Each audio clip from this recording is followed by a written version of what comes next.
So sorry last week I missed the show, but Rick did a great job holding on to the ship. We didn't lose any viewers, so Rick, you did a great job. We'll see what happens today. That might change. Uh,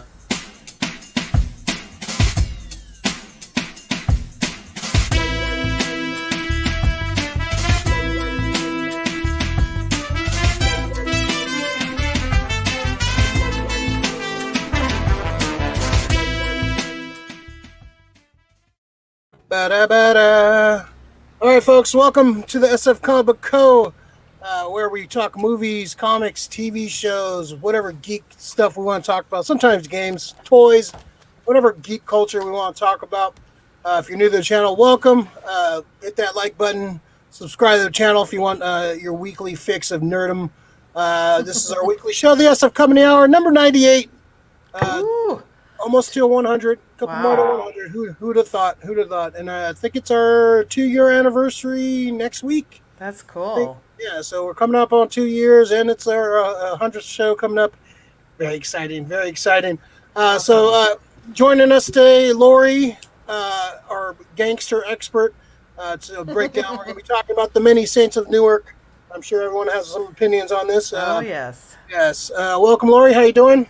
I'm good, thank you. Thanks for having me on. I'm very excited to talk about the prequel. The prequel. And I've got something. I guess I can use it as a hidden gem tonight. That's related. So. Whoa! Cart before the horse. I hope it's a fucking box set of the Sopranos in a handbag, like golden. Hondo, a returning champion. How you doing? Good to be here. I'm doing okay. You know, looking forward to a good show. All right on. Well, it's first time for everything. Mr. Effort, Mr. Grayson. Like I said earlier, good job last week. Hold down the fort. Let me have a dine off. That was good. Thank you. I just want to correct one thing I said last week. It's just like something that when it refers to, well, I'm gonna correct myself. You know, sometimes you think about something you said and then you like take a step back and you're like, well, no, that's not how I really think about it. It's kind of the idea that, you know, like you kind of grew up with that everybody talked about as far as like, you know, Latin America being split from South America and everything. Oh, yeah. No, I thought about it and I'm just like, you know what, this is Latin Heritage Month and it's for all Spanish speakers, man. So, you know, everywhere. And that's the whole thing. That's the beautiful thing about our culture. Our culture, I think we're honestly the only culture that really goes throughout like the color gamut. We are all races in Latin America. We are Afro-Latinos. We are, you know, there's a lot of Latin Asians. Remember, who was it? Fujimori was the president, I think, of Argentina or Peru. I can't remember which country. Peru, right? So it's like we are represented very well everywhere because we are loving people. You know, our culture is so rich, and I just want to make sure that, you know, I check myself right there. It's everybody, all the way up, down from south, all the way up. Everybody speaking Spanish on this side. He's a self-hating brown man. I was lost, but now I'm found. There you go. Finally. All right. So yeah, no one died this week. No major folks died, right? Hey, dude, that was like the Howard Stern thing. Howard Stern thing. Well, he's dead, and he throws it off to the side. Oh no, the announcer from Letterman died. Oh yeah, Alan Coulter. Yeah, I love that guy, man. He was great. Oh, that's right. Yeah. When Letterman used to do the letters, the mail, letter number 5. Yeah, those were fun. I used to love that. Letter number 5. Letter number 5. That was great. All right, so let's some show keeping. If you didn't see the unboxing I did a couple of days ago, last week Friday, check it out for the Mayfix new Robin Jason Todd Hush Mayfix figure. That was a fun one to open up and play with. So go check that out. It's on the channel. I'll put a link in after the show. All right, so let's run through some figure stuff. We're going to talk a couple trailers. A new Chucky trailer. Rocky 4, Rocky versus Drago director's cut coming out in November. We want to talk about What else we got? Yeah, kind of a slow news week, so we got a bunch of figures to talk about.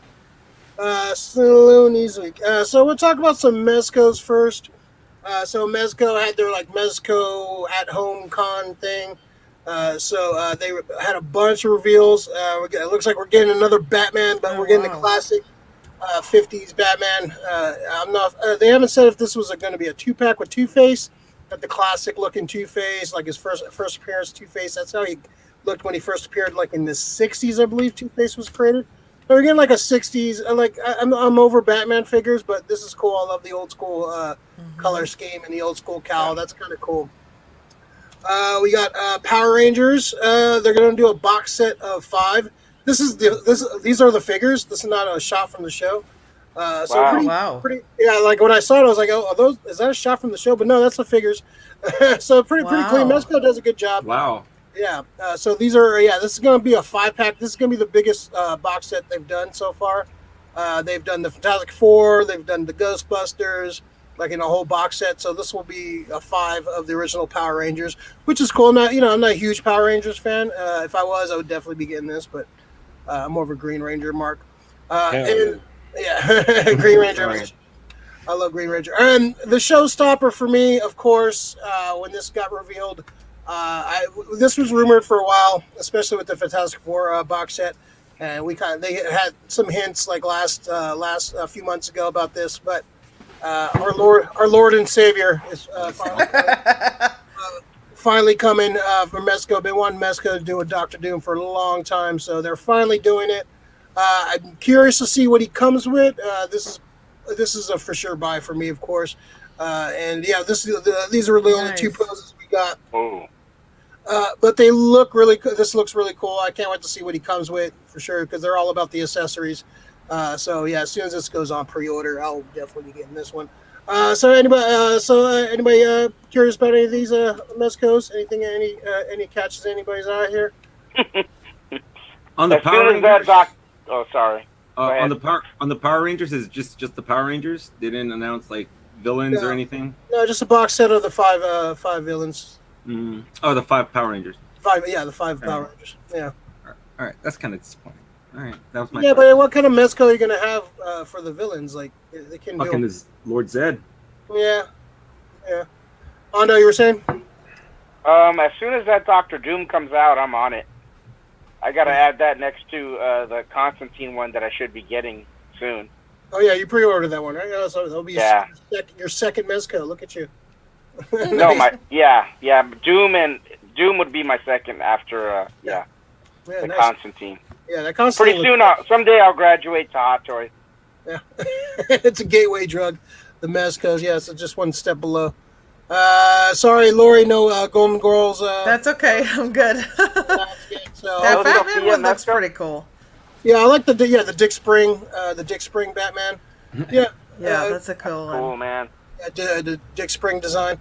Yeah, this is like the 50s design Batman, which I love Batman and all, but it's too many goddamn Batman. It's like Batman every company. That license gets used and abused by every fucking company. Batmania. But if they're good figures. Yeah, they're cool figures, but still, it's like God, too many. I'm still waiting for that '89 Batman to come out at some point. Oh, that'd be nice. So we got some NECA figures coming out. Also, we got the 8th scale, the 8-inch scale cloth figure NECA figure. This is the Elvira. Looks pretty good. Kind of wish they do an ultimate figure. Their 7-inch scale line, a little more detail. It's not cloth cape, but more detail and design. But this looks cool. Right. I'm thinking about this. I love Elvira. I don't know. All the creeps. No, not feeling it, Rick. It doesn't look like Cassandra Peterson. It looks like what Elvira is supposed to look like. It doesn't have like. To me, it doesn't really feel like Cassandra Peterson. It just looks like what Elvira is. Yeah, these are the 8-inch ones. They're always like a little more off, more like not the actual. Like that's why I prefer the Ultimates line. They're a little bit more detailed on the face sculpt and such. I mean, it's cool. Everything else is cool. It's just that face. It doesn't. Yeah, it's not cool. Yeah, I might get it if I see it in a while. And then it might be one of those things where it looks better in person. Right. let's see. All right, so NECA, this was I'm glad Rick didn't talk about this last week because I wanted to talk about this. This figure is a must pre-order when it comes out. Alf. Oh God. Alf from NECA. This looks amazing. How love. big is that one? So it's gonna be scaled with the 7-inch line. So I assume this is Alf was what, like 4 feet, maybe 4 foot. Oh wow. So I would say he's gonna be about 5 inches, probably like 4 inches. Yeah, and it comes with a couple cool accessories. It comes with his little ham radio he used to try to communicate with Melmac, and like a little TV set. And the best accessory is this one. You'll like this one, Lori. Oh, I saw that. Yeah. the cat sandwich. That's from the opening credits, right? I think so. Yeah, when he's trying to eat the cat. Of course, on Melmac, cats were a delicacy. Yeah. So I'm a big Alf fan. I was always a huge Alf fan. So I'm glad to see them actually make a cool figure like that. So that's cool. Who voiced him again? I forgot. I don't know. Rick, this is a Rick question right there. That one I'm not sure. It's someone famous though, wasn't it? No. No? I don't remember. No problem. No. Paul Fusco.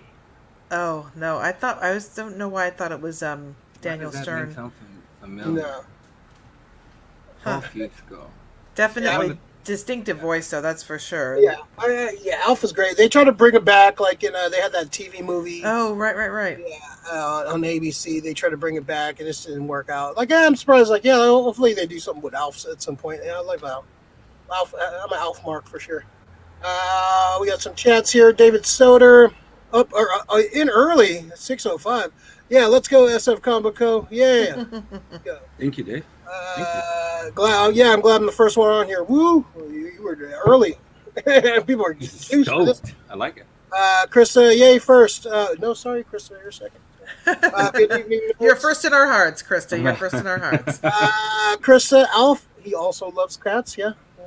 He yes, really but loves cats. not the way we do. Not the way we do. He loves cats. Barbecue sauce. Delicious. Juan also likes cats, too. Yes, he does. Speaking of Juan, I guess I'll show this off now. Juan made me. I saw that. That was pretty cool. Doom writing Godzilla.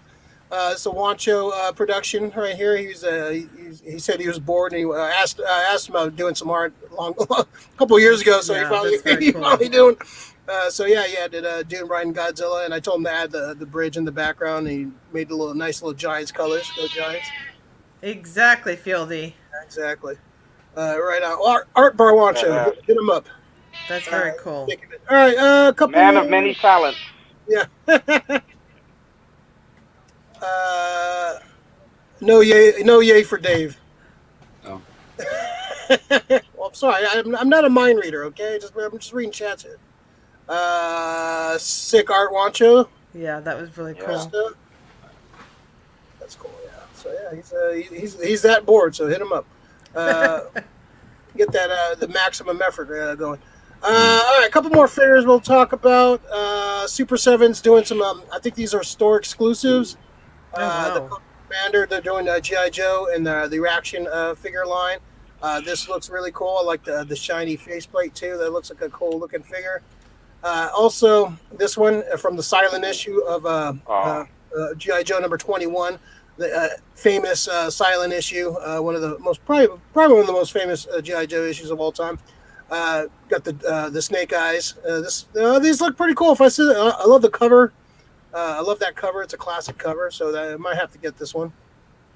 Did you make it to Super 7 today, Alex? Hondo? I did.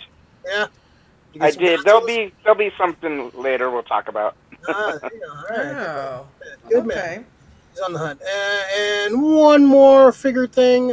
Loose collectors. damn. Okay. These are. This is Bo's right here. Yeah, this is the Bo section. This is the Bo section of the show. We got Red Sonja, Purgatory, and Vampirella. So these are a little more high end. These are coming out. These are a little more pricey. I think these are like $70 range. Who's that by? These are loose collectibles, I believe that it's called. Yeah, I haven't really heard too much of them. But the figures look really great. It looks like they're coming with a bunch of accessories. So guess which one I pre-ordered? With Sonja. Gee, don't know. The one on the right. There you go. Good job, Lori. Lori knows me. Actually, no, I might get the red Sony also. I like the red Sony a lot. So yeah. Man, that Vampirella is... Wow. Poke somebody's eye out with that, man. Yeah, no shit. Both of those. Yeah, they look cool, a little pricey, but look, there's some other figures out there that a little more pricier, not as cool looking. So, all right, yeah, all right, and a little comic news, a little comic thing. I just want to show this one off right here. Batman number, what was it? 118 is coming out, and they're doing a homage to McFarlane. So this looks pretty cool. This of course, is a parody of a homage to the Spider-Man #1 by McFarlane. This is what's the artist's name? I forgot the artist's name on this one, but it's a cool looking Batman pose doing the Spider-Man Very pose. cool. It has the same font, has Spider-Man and the all new collector's item issue. So yeah, I might have to swoop on this one if I see it out in the wild. You getting this one, Hondo? Yeah, I think so. I think I will get it. You speculating on it? Just I'm a Batman mark, and like cool cover. I'm a bat guy. And I'm a bat guy. Yeah, yeah, that's a dope cover, man. But yeah, that's just dope, man. Cool. Yeah. All right. So let's talk a couple trailers while we're at it. Let's talk about the Rocky 4 one first. Rocky 4, Rocky versus Drago. So this is going to be a director's cut. This is coming out at theaters for, I think, one night, and I think on streaming after that. I love Rocky 4. It's like an hour and 22 minutes. It's like 45 minutes of montages. It's a quick movie. It's basically montage the movie. But I love it. I think it's definitely one of my favorite Rockies. Not the best Rocky movie, but it's a fun Rocky movie. So Stallone directed this. So basically a lot of stuff was on the floor, on the cutting room floor for this one. There's more of a serious tone, and some people are speculating like the studio wanted like more of a music video type, because that was when MTV was getting big, and it was video life. So they were they made a lot of cuts to that movie. So this looks like it's going to be more like in depth. I think there's like 45 minutes of new footage put into it. So it's definitely going to feel like a different movie for sure. Probably more of a serious tone. There's some stuff like in the trailer when he's in the boardroom, and they had that in the montage, but we didn't see that. It was an actual scene from the movie. So we'll probably see some more of that. I heard they're they cut some of the robot stuff, the weird robot fucking Paulie banging the robot thing, because that takes you out of it so much. A weird robot fucking Paulie banging the robot. So I think that stuff is getting taken out, and it looks like it's going to be more of a serious movie. And Stallone's a great filmmaker, man. Like he's very underrated for his filmmaking skills, man. He was a writer, and he directed a couple good movies. Yeah. Lori, did you watch this trailer at all? I haven't watched it, but Rocky 4 is a classic. It's still kind of the quintessential one that you think about, especially when it comes to Dolph Lundgren, because that's where I remember him from. I think that's the first time I pretty much have ever been even introduced to him, was this Drago and that big Russian, and it's going to be interesting. And like you said, Stallone is a very good screenwriter as well as director, and he really knows what he's doing, especially when it comes to those films. It'll be interesting. I'm definitely going to check it out when it does become available. So, yeah, I think it'll be fun. Yeah, I think November 11th or 12th. They're showing it in theaters, which I kind of want to go see it in theaters, but I think I have to work that night. But it's coming out right after. So. Yeah, hopefully this. There's been a lot of director's cuts the last couple of years. I heard the Godfather one wasn't good, so I still haven't watched it. It's sitting on my shelf. But some of them are great. Some of Snyder cut. Shit, just look at the Snyder cut. Yeah, they improved on it. Hondo, did you watch this trailer, man? I did. I'm all over it, man. I'm gonna see it. I'm gonna try to see it on the 11th. I noticed that's a holiday for my day job, so. Nice. Well, there you go. Veterans Day, that's right. Yeah, so I'm like, man, what a great movie. What an ultimate workout. True. Stallone at his finest. I listen to that when I'm working out, and that's I can't wait to see this new take on it. Yeah, it looks fun. Rick, what was your favorite fight of in a Rocky movie? Oh, dude. It's kind of fucked up. I don't want to be an asshole. Clubber Lang versus Mickey. Damn. Wow. Okay. It was definitive. It's a one-drop stop, Sorry, guys. Yeah, that is my favorite fight, though. I know there's too many fights, dude. I like them beating Tommy Gunn's ass. I mean, Tommy Morrison. That was the fucking joke. I like them kicking the shit out of the other guy. I like them kicking everybody's ass, dude. Stallone he's a badass. I like them beating up the fucking beef in the fucking in the refrigerator. Everything. Stallone was born to play this part. It's a perfect part for him. Yeah. He didn't. He beat his ass too, right? Yeah. Fucking Hogan took the gloves off and choked him out. Yeah. Hogan counted the lights. Huh? But this movie, dude. At first, I was so fucking scared. I'm like, oh god, because right now, the new trend in Hollywood is we're gonna release a director's cut, right? And so I don't know if the studios really like this, because that means the studio is like, well, your movie's too long. And now that most of these director's cuts are coming out, it's like a lot of studios are proven to be, well, not in The Godfather's case, but a lot of studios are proven to be wrong. They shouldn't be cutting a lot of this shit out. Fucking Snyder, although everybody says, it's a little bit too long, there's about an hour and 15 minutes worth of footage that needed to go into those movies. It needed to be longer. The one thing I did like was, as I was watching this trailer, a lot of shit started making sense for me.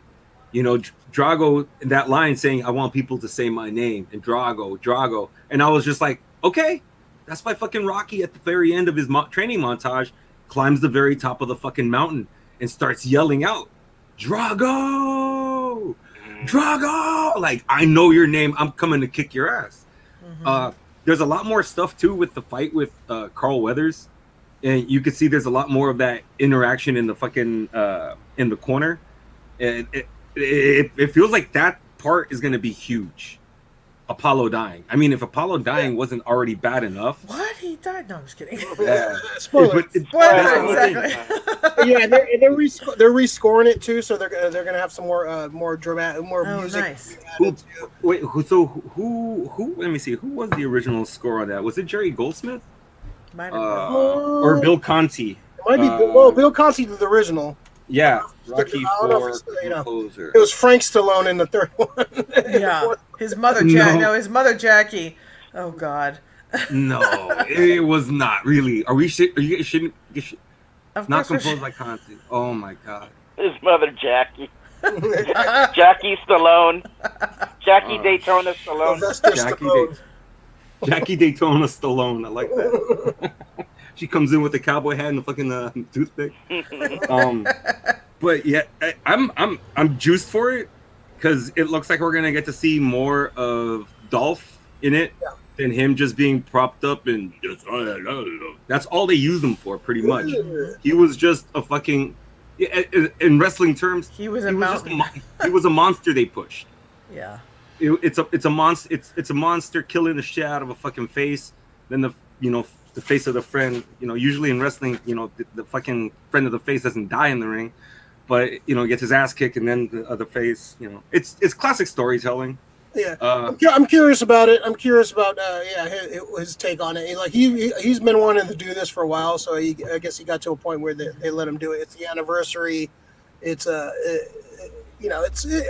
hopefully this could be bad. It could ruin it, or you still have the original. It's not gonna, if it sucks, it sucks.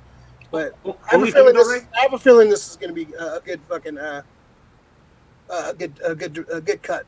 Only thing though, Ray, is if they do cut all the Pauly shit, I'm hoping that there's other Pauly shit that to go in it. Because I love Pauly. Yeah, Pauly's a great character. Yeah, I don't want to see him all cut, but all the weird, creepy robot shit. I don't want but I'm hopefully there's more stuff having to do with Pauly, because if they were to cut like the weird, creepy robot shit, and they don't have any other Pauly shit, it's I don't know if you remember it, Lori. It's fucking pretty creepy.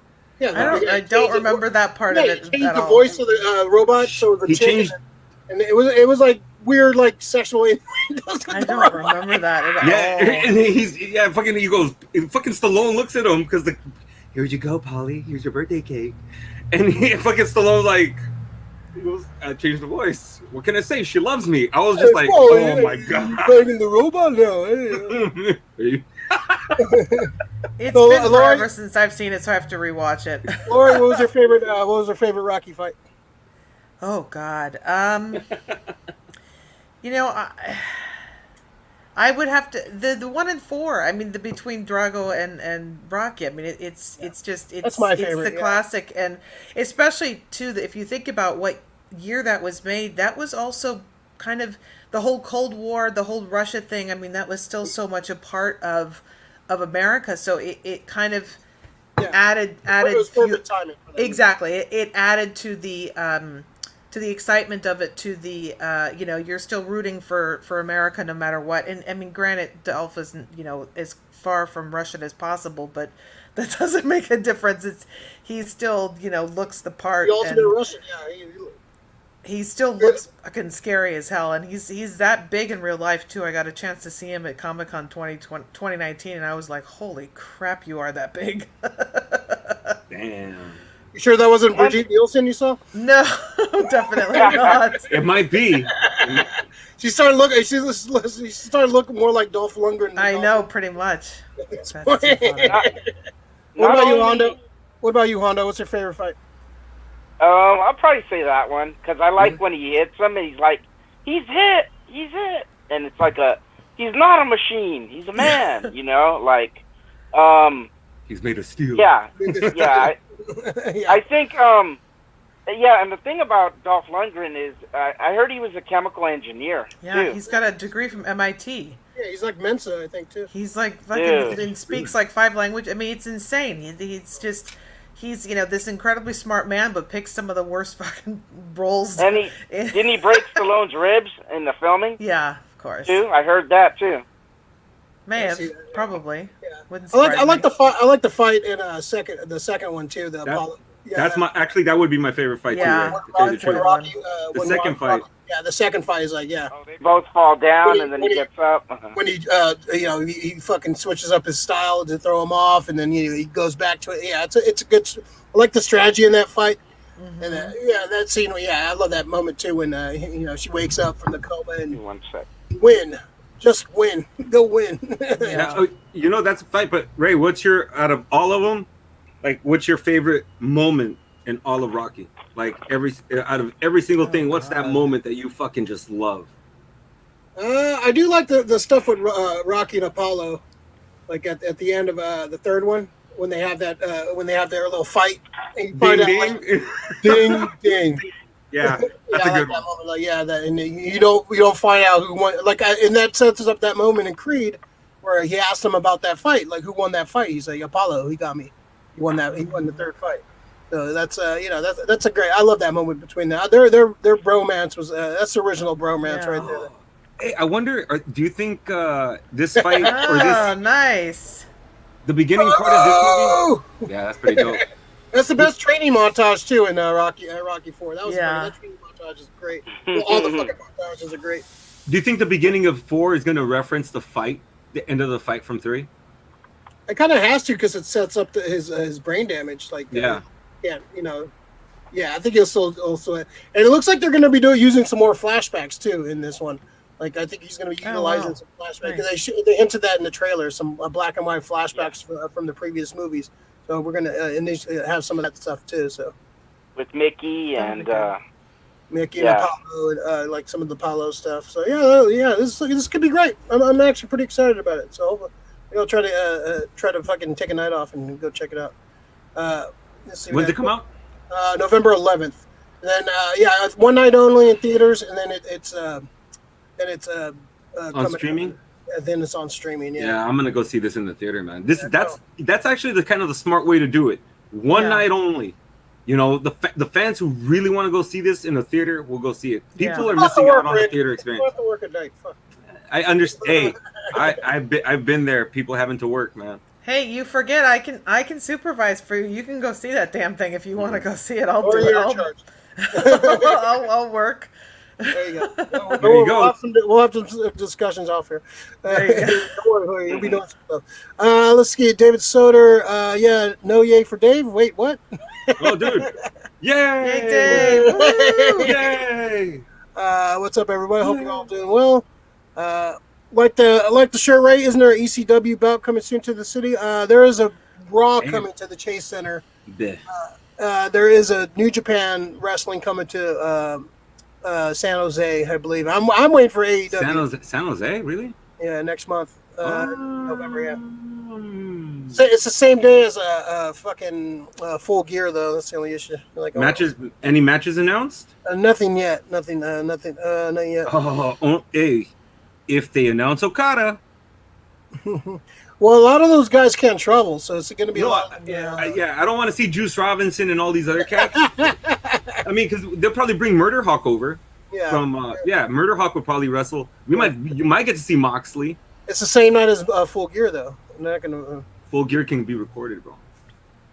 All right, we'll talk. All right. Well, we have a lot of discussions off there. Yeah, WWE sucks though right now. Huh? I just WWE sucks. David, I like the Drago fight because that's the first Rocky movie I've watched, and at my age, that was the epic.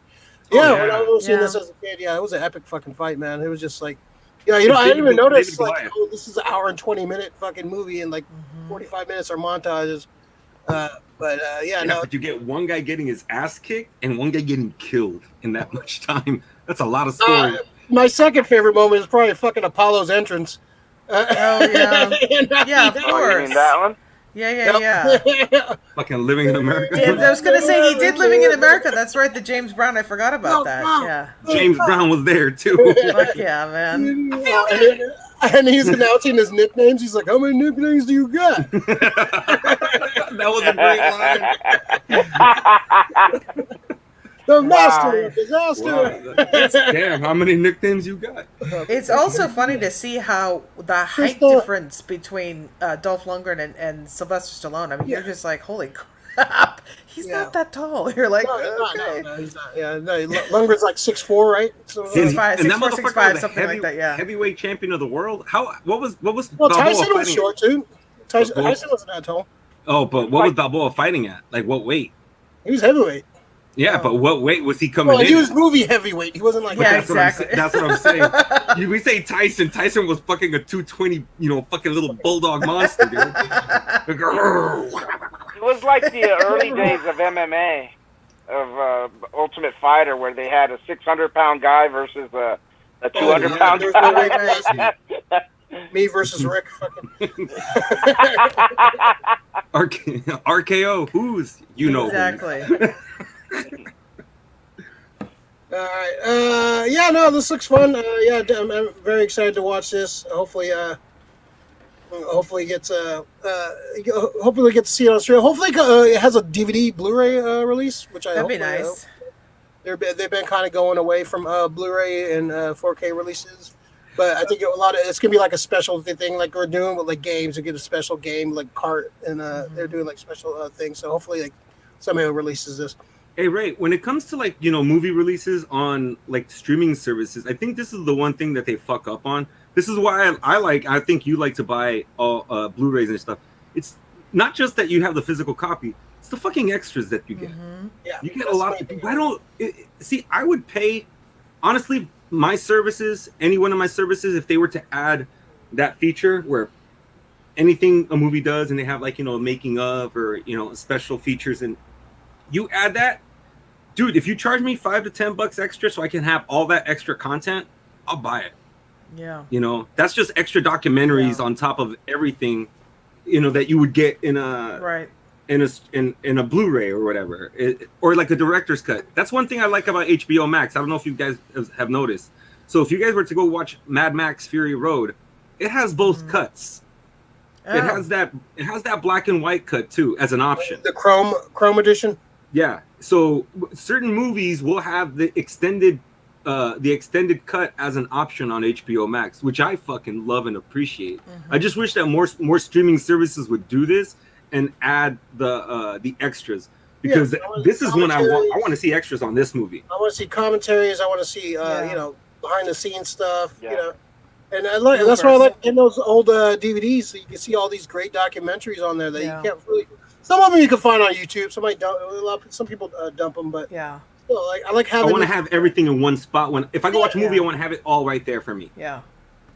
That's why Criterion. I love Criterion. It's because they have some of these really in depth, incredibly detailed. Streaming?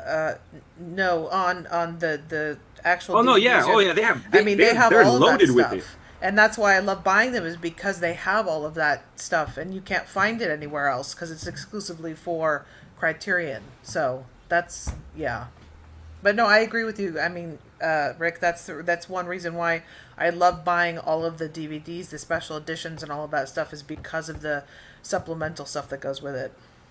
Yeah, it's I'm gonna buy Blu-rays until I can't buy them anymore, I guess.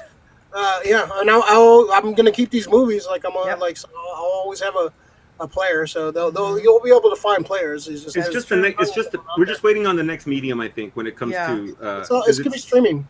This will be the last. Like 4K will probably be the last. Like. You think so? Because physical copy stuff, unless they'll do like special edition stuff, like they do with like old games and stuff. Yeah, this like it's also like we're relics, dude. We're relics. Yeah, no, I get that. But I just don't see streaming right now. Streaming at I know some things do 4K. Not everybody does it. Yeah, true. So I mean, unless everybody jumps on board to streaming in the new formats coming up, because what's the new one? 8K. Then it's going to be something else, and then something else. It has to keep trying to keep catching up. Streaming right now, if they can do it, that's the next thing. But the easiest way to do it is a physical medium. Yeah, but it's dying out. They don't want to make them produce them anymore. Yeah. Or not buying them like they used to. It's it's a dying art for sure. I like being able to like look at my movies, pick up a movie, look at the cover art. And I don't know, it's something like I like having it, the physical form. But we're a dying breed, man. You ask it. I was like, oh, somebody was asking, but he's like, I have it on a DVD. You want to borrow? It's like, oh, I don't have a DVD player or Blu-ray player, any of that. So it's like, okay, well, like, good luck trying to find. Sorry, exactly. Just drop on streaming. And that's the one thing that people don't realize, that there are so many movies out of print that you can't find on streaming. Like I said, I'm big on old school movies. I've been searching for Turk 182 for the longest. You know Turk 182, right? Both of you guys, right? I remember that. The one with Timothy Hutton. Yeah. So I have a story about that movie.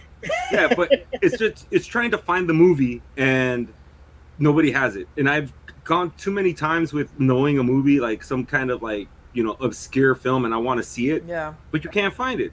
Yeah. So the next thing you have to resort to is like, if you have a player, you can easily find it, and most likely for something obscure, you're gonna find it for a bargain price. Yeah.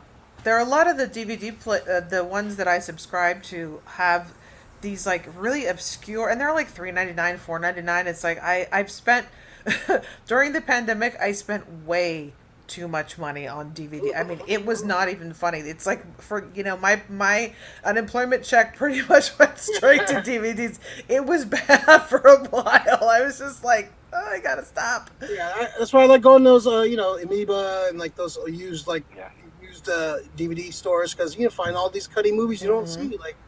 And if you do I'll watch that later on streaming. Then you go back to the streaming, it's off. They move around so much. And it's like I can't afford every streaming service. So I'm gonna still buy physical as long as I can. I still there's pretty much I've gotten all the movies I've wanted and found, but it's always fun to find some shit that you like. Oh, you forgot about it. You haven't seen it in a while, and it's fun. It's fun going to like all these used pubs. So cool. Let's see.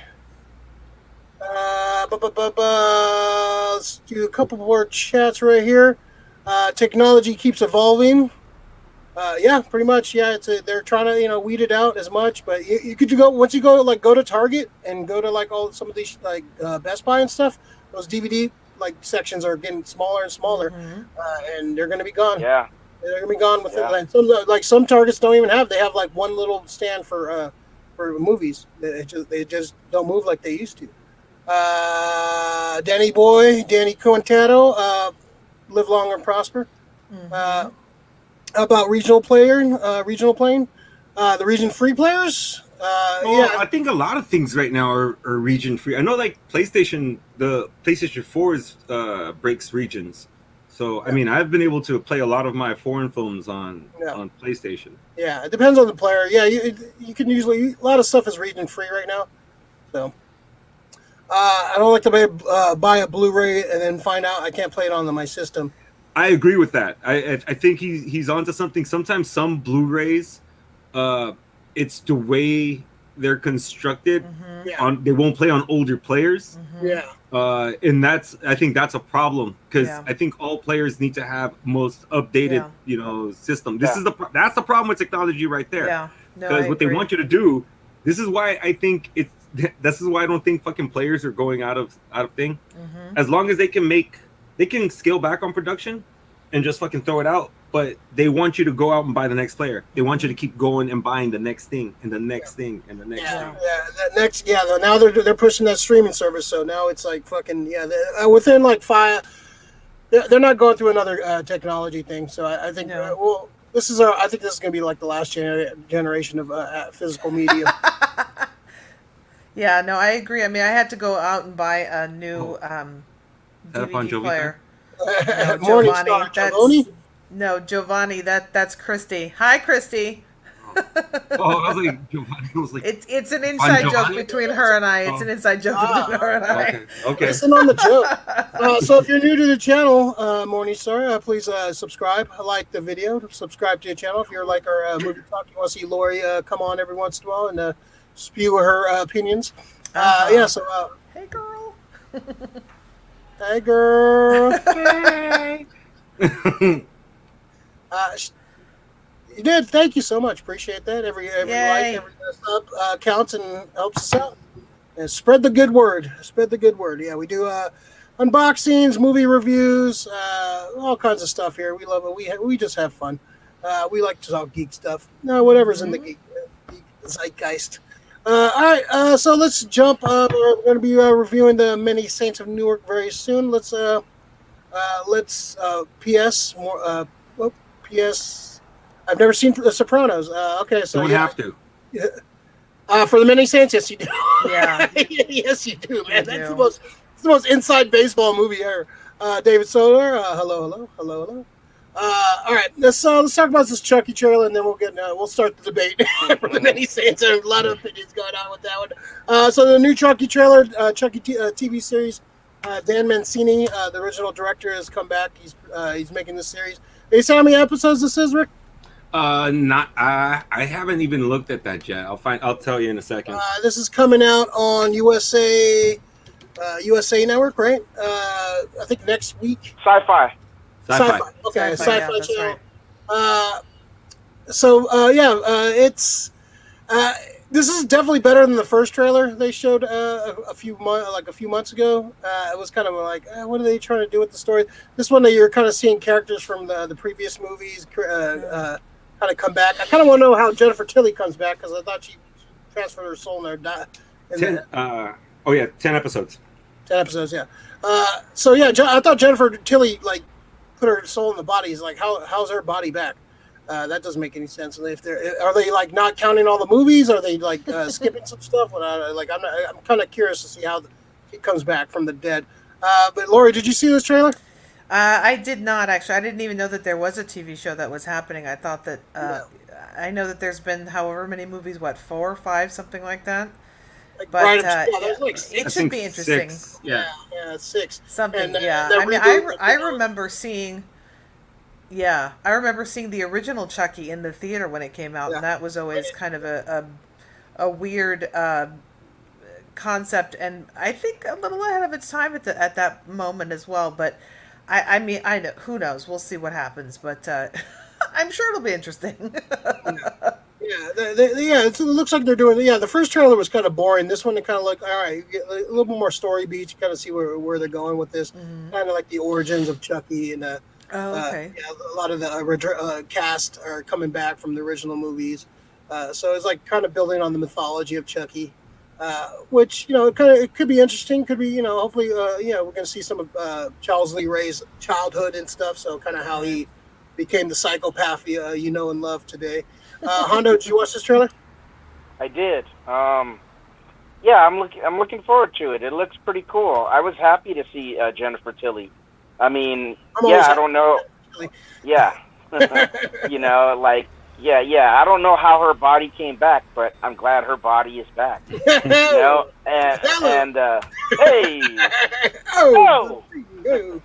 and Brad Dourif. Oh yeah, he's going to be playing, his original role, and the little kid too is Alex is Vincent. 40. Yeah, Alex Vincent.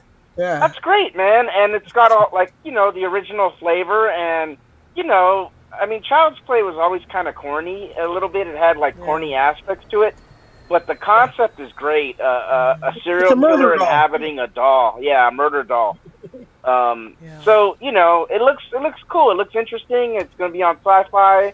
I'm going to check it out. I'll check out the first couple of episodes, and if it hooks me, then cool. Yeah. Yeah. Tis the season. Yeah, it's perfect timing for this. Yeah, right, you said 10 episodes, Rick? 10 episodes. Yeah. What do you think of the trailer?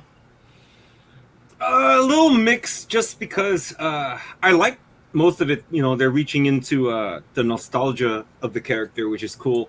I want to know if it's some kind of like Halloween.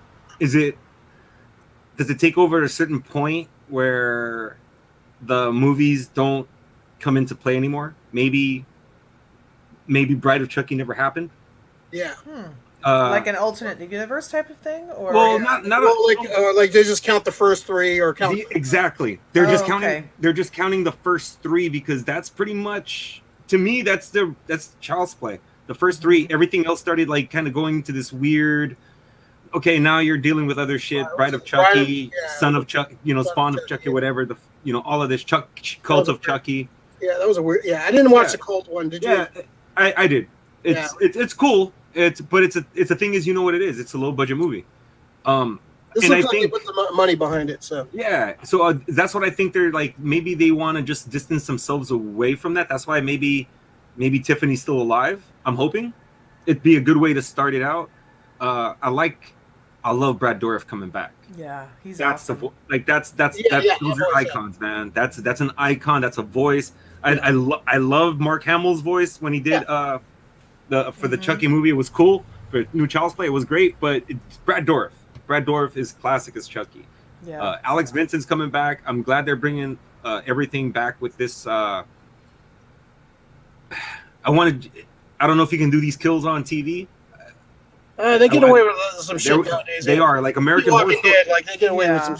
Yeah, the TV it's not like back in the day where they have to censor themselves on just about everything. On cable, they get away with some bloody shit. So yeah. All right. Well, I'm definitely going into this open with it, dude. Because I'm hoping for something good out of this. Because I didn't like the last three movies. No. Yeah. No. Yeah. I'm not a huge fan of the third one. I like the second one. I'm not a huge fan of the third one. I love the third one, man. Chucky at the fucking military academy. That shit was. Some of the kills are cool, but yeah, I didn't. Dude, when they got into the war and Chucky changed the bullets of the fucking the blue team, cool. and they killed everybody. Shit was sick, dude. I was like, that's fucking dope. Morningstar. I figure I was so far behind. Never started talking about the Sopranos. It's a great show. One of my favorite shows. It is a great show. David, it's much fun here. Oh, nice. Oh, it's a good time. Morningstar. Really, Alex? Michelle. So Michelle. Hey, all. Love Jennifer Tilly. Hey, she's 63 years old and still, she's still smoking. She's 63. Wow. Damn, that's great. Wow. That's a Hollywood 63 Well, right there. Cassandra or Elvira's in her 60s too. I mean, Yeah, same she's thing. still- It's Linda Carter's still, and see, those are one of that didn't have like a bunch of plastic surgery on their faces either. No, like, they didn't. They aged beautifully. It's like, it sucks that Hollywood, they make these women like go through this shit, and they, at an early age, like Nicole Kidman, like was like in her 40s getting all this plastic surgery, and now she looks like fucking. Well, look at Madonna and She looks Demi like one of the Moore. characters from Escape from L.A. with Bruce Campbell. Yeah, like Oh, shit. Yeah, it's like, God, man, so just Meg Ryan. Yeah. Exactly. Fieldy agrees. Fieldy agrees. It sucks. Yeah. They're beautiful women, and like just I don't know, just like Hollywood. Hollywood's fucked up. It is. It is. Hollywood's Unfortunately. All right. So let's jump into the main event. One more. She's 70. Sandra Wow. is 70. Yeah, she just turned 70. Nice. Yeah, the boobs are 35, but yeah, she just turned 70. Exactly. She's still. All right, so let's jump into this. The many Saints of Newark. This is a prequel to the great show, The Sopranos. Yes. It's on Montasante, of course. That's the Many Saints. I think the advertising was kind of false advertising on a lot of this stuff, because they kind of made it. This was going to be the Tony story. It's not. It's Dickie's story. It's Dickie Montasante's story. Christopher from the TV show, Michael Imperioli's father on the original Sopranos show. You kind of heard stories about Dickie during the show, so we got to talk spoilers on this, because it's hard to talk about this movie without spoilers. Let's just jump into fucking spoilers. We're gonna do spoilers. Rick, ready? Spoilers. Now, if you haven't seen it, come back and watch the movie and come back. If you haven't seen The Sopranos, you haven't seen this, really nothing you can really spoil on this. So we're going to spoilers. All right, let's go spoilers. Hondo's leaving. He doesn't want to hear it. Is he? For real? You didn't watch? So, all right. So this is the prequel to Sopranos. This is very, very, very, very inside Sopranos. This is a lot of. I think the casting was pretty damn good. His son, Tony's son, Gandolfini's son, Michael Gandolfini, does an excellent fucking job, Yes, and he it's does. and he's his father. He's his father's son. Yeah. So definitely, I think the casting of everyone was pretty damn good. I thought the casting of the like Pauly, Silvio, I thought they were pretty spot on. Silvio's was a little goofy at times. He was looking like he was doing too much of it, too much of a parody impression of him. But I still enjoyed his character. I thought the cast, dude who played Dickie, which I didn't know was fucking Castor Troy's brother from Face Off. That's insane. He does not look like that. He's solely. I think he's still. He's grown, man. He's grown. I think Dickie was perfectly. I thought it was great, because you watch Sopranos, you kind of hear stories about him and kind of how Tony looked up to him, and they talk about him. He's a character that gets mentioned a lot for sure in the show, but we get to see pretty much his story, his kind of his downfall. I dug the cast. I actually really enjoyed this movie. I thought it was good. I thought it was a little. I think they could have went a little bit more in depth. Like this probably should have been a show. Like this should have been like a 10 episode. A 10 episode show would probably been better to kind of showcase, because they kind of sped through a lot of things and kind of a lot of stories, the story part beats. But I guess they kind of have to, and they they're setting up for another one. This is the first. Part. This is not and the advertising kind of made it seem it was Tony, but this is Dickie's story. I did enjoy that. I like seeing the Newark, I like how they went through the Newark riots and stuff, like an actual history event, and kind of how shit went down with them. So let's kind of go through what you liked, what you didn't like. We'll go through the cast and all that. So Laura, I go to you. What were your initial thoughts? Well, I first of all, when this was announced back, I think it was in 2019, I believe, I was so stoked. Me being the huge Sopranos fan that I am, anything Sopranos I'm down for. And when I heard about this, I was so excited, because I wasn't sure if it was going to be a series, which I thought it was, but it instead of a movie. And so either way, I was fine.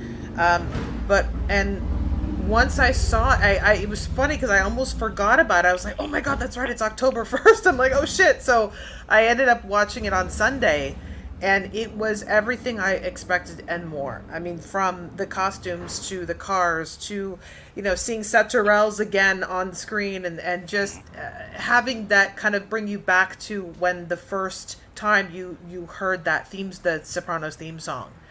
And they captured it perfectly. And Alessandro Nivola, who I've loved for years, Dicky Moltisanti, he was so good. And Ray Liotta was so good. I mean, like you said, the casting is so on point, especially the guys that got to play Silvio and Paulie. Yeah. That part where I can't remember the actor's name, but when he was playing Paulie and he was painting his nails, that was the funniest goddamn thing. I swear to God, I laughed for like 5 minutes because it was so something that Paulie would do. And that's what's so great about it. And it's also kind of cool to see how they came up, like how Big Pussy started, how all of that kind of started, because, Sopranos is almost like this mythical creation, that's been a part of our lives for 20 plus years. It's like almost like Game of Thrones, and which wouldn't exist without the Sopranos. Thank you very much.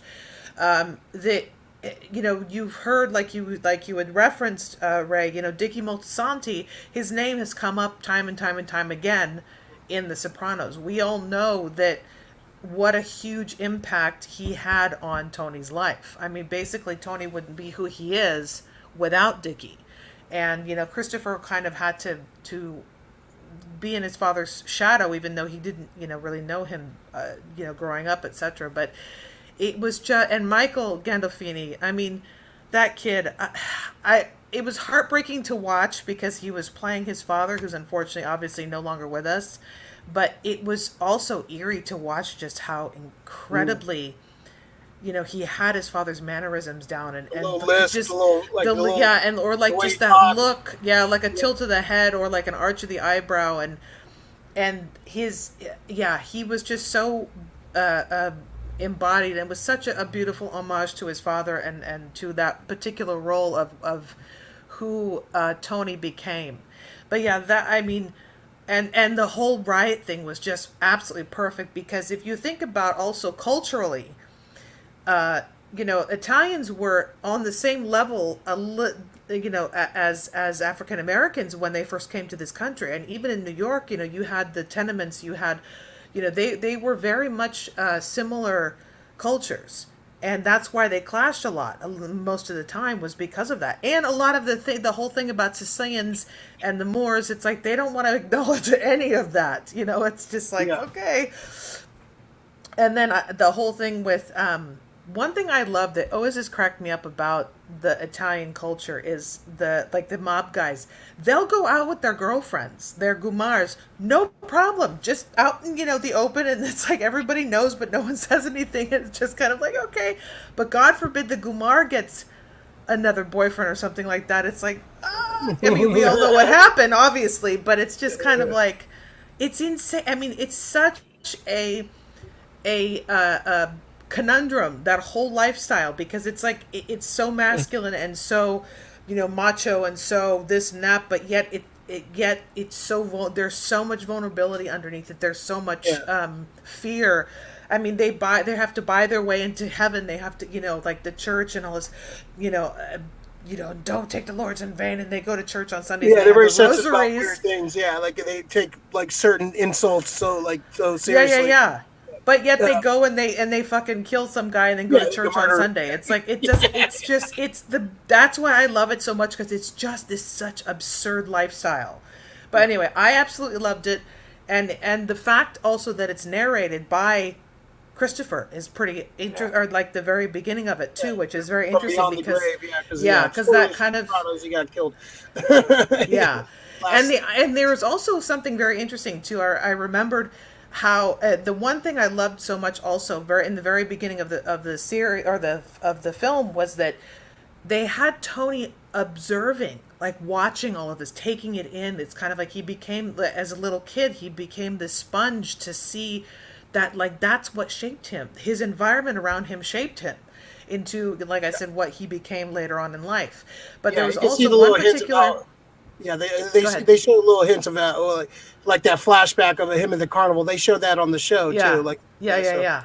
Well, and also there was one other thing that I do want to add, which I thought was very interesting, was that when Christopher was a baby, and they're in that, I think it was his christening or something like that. I don't remember exactly, but they're all in the house, in the Moltisanti house, and there's an older lady sitting next. That's it. Yeah, that older lady right there. Michael or Tony's trying to talk to Christopher, and he starts fussing and being like, "Hey," and he's like, "Hey," and he gets like very agitated with Tony. And it's interesting. The lady says, "Babies come into this world knowing things about the other side," which was she said something to that effect, and it was very interesting because it was almost like a foreshadowing of what actually happens in the series. Yeah, he's gonna fucking suffocate you, you to death. You know what I mean? But it's just odd how that was very interesting point. And also, I love the fact that it is David Chase that wrote the screenplay. It is Alan Taylor, so it's people that were actually these are the people that know what they're doing. It's not some hack that's like, oh, let's make a prequel to The Sopranos and no, they know it. They know it. Yeah, these are the guys. Minute details, and that's what I loved about it. So.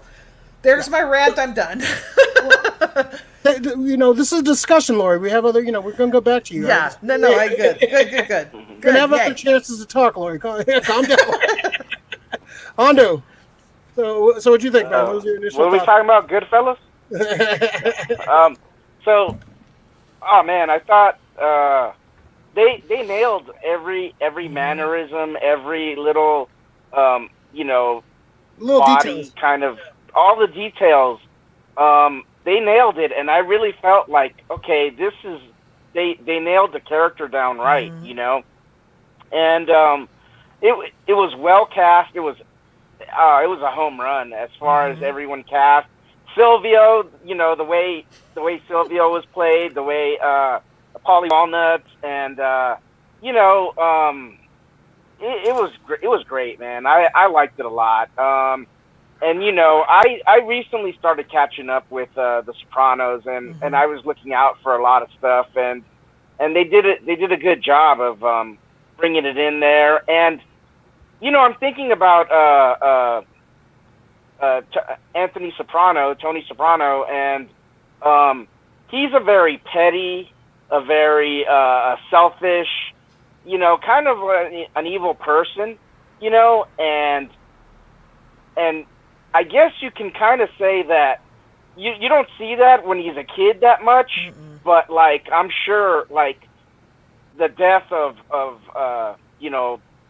Christopher's dad was probably one of the first kind of like dominoes to tumble that set him off on this on this dark path of becoming this kind of ruthless gangster, because they talk about in the movie how like he could have been something else. He could have been a student. He could have been, he could have been a scholarly, an athlete, played football or something, instead of a gangster. And but he becomes full on gangster. We know that. I mean, not in the movie, because the movie is kind of like just the first chapter, I think. In a series of movies. I mean, it's definitely see more movies, for sure. Hopefully. I felt like it could have been a miniseries, like I would love to have seen the miniseries, because like they haven't 6 really, episodes. We haven't seen Tony make his first kill and everything. You're going to want to see that.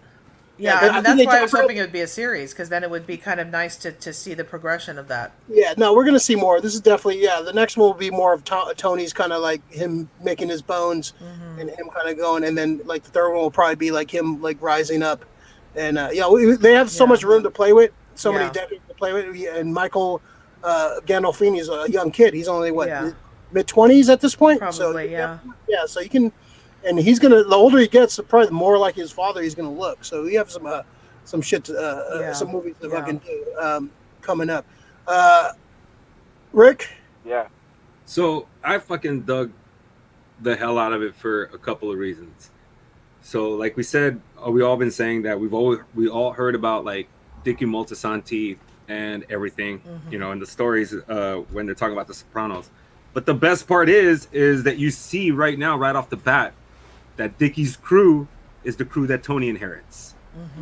So my whole thing is, the only thing I was disappointed with, it kind of left there, it left Tony in the open, because at the very last that we see Tony, like Tony wants to see his uncle, but his uncle doesn't see him, and he could have probably changed his fortune. I hear what you're saying, Alex, that, you know, that's the way Tony is as an adult. I don't see that Tony right now.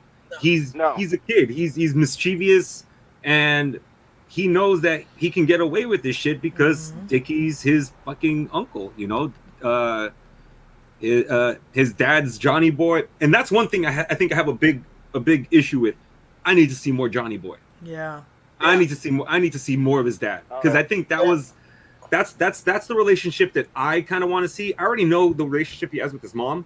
Yeah. By the way, Vera Farmiga, excellent job as fucking Livia. She was fantastic. That scene where he's eating the cheeseburger and they're having that conversation, man. Oh, that's classic. One, Good scene, That's fucking classic, dude.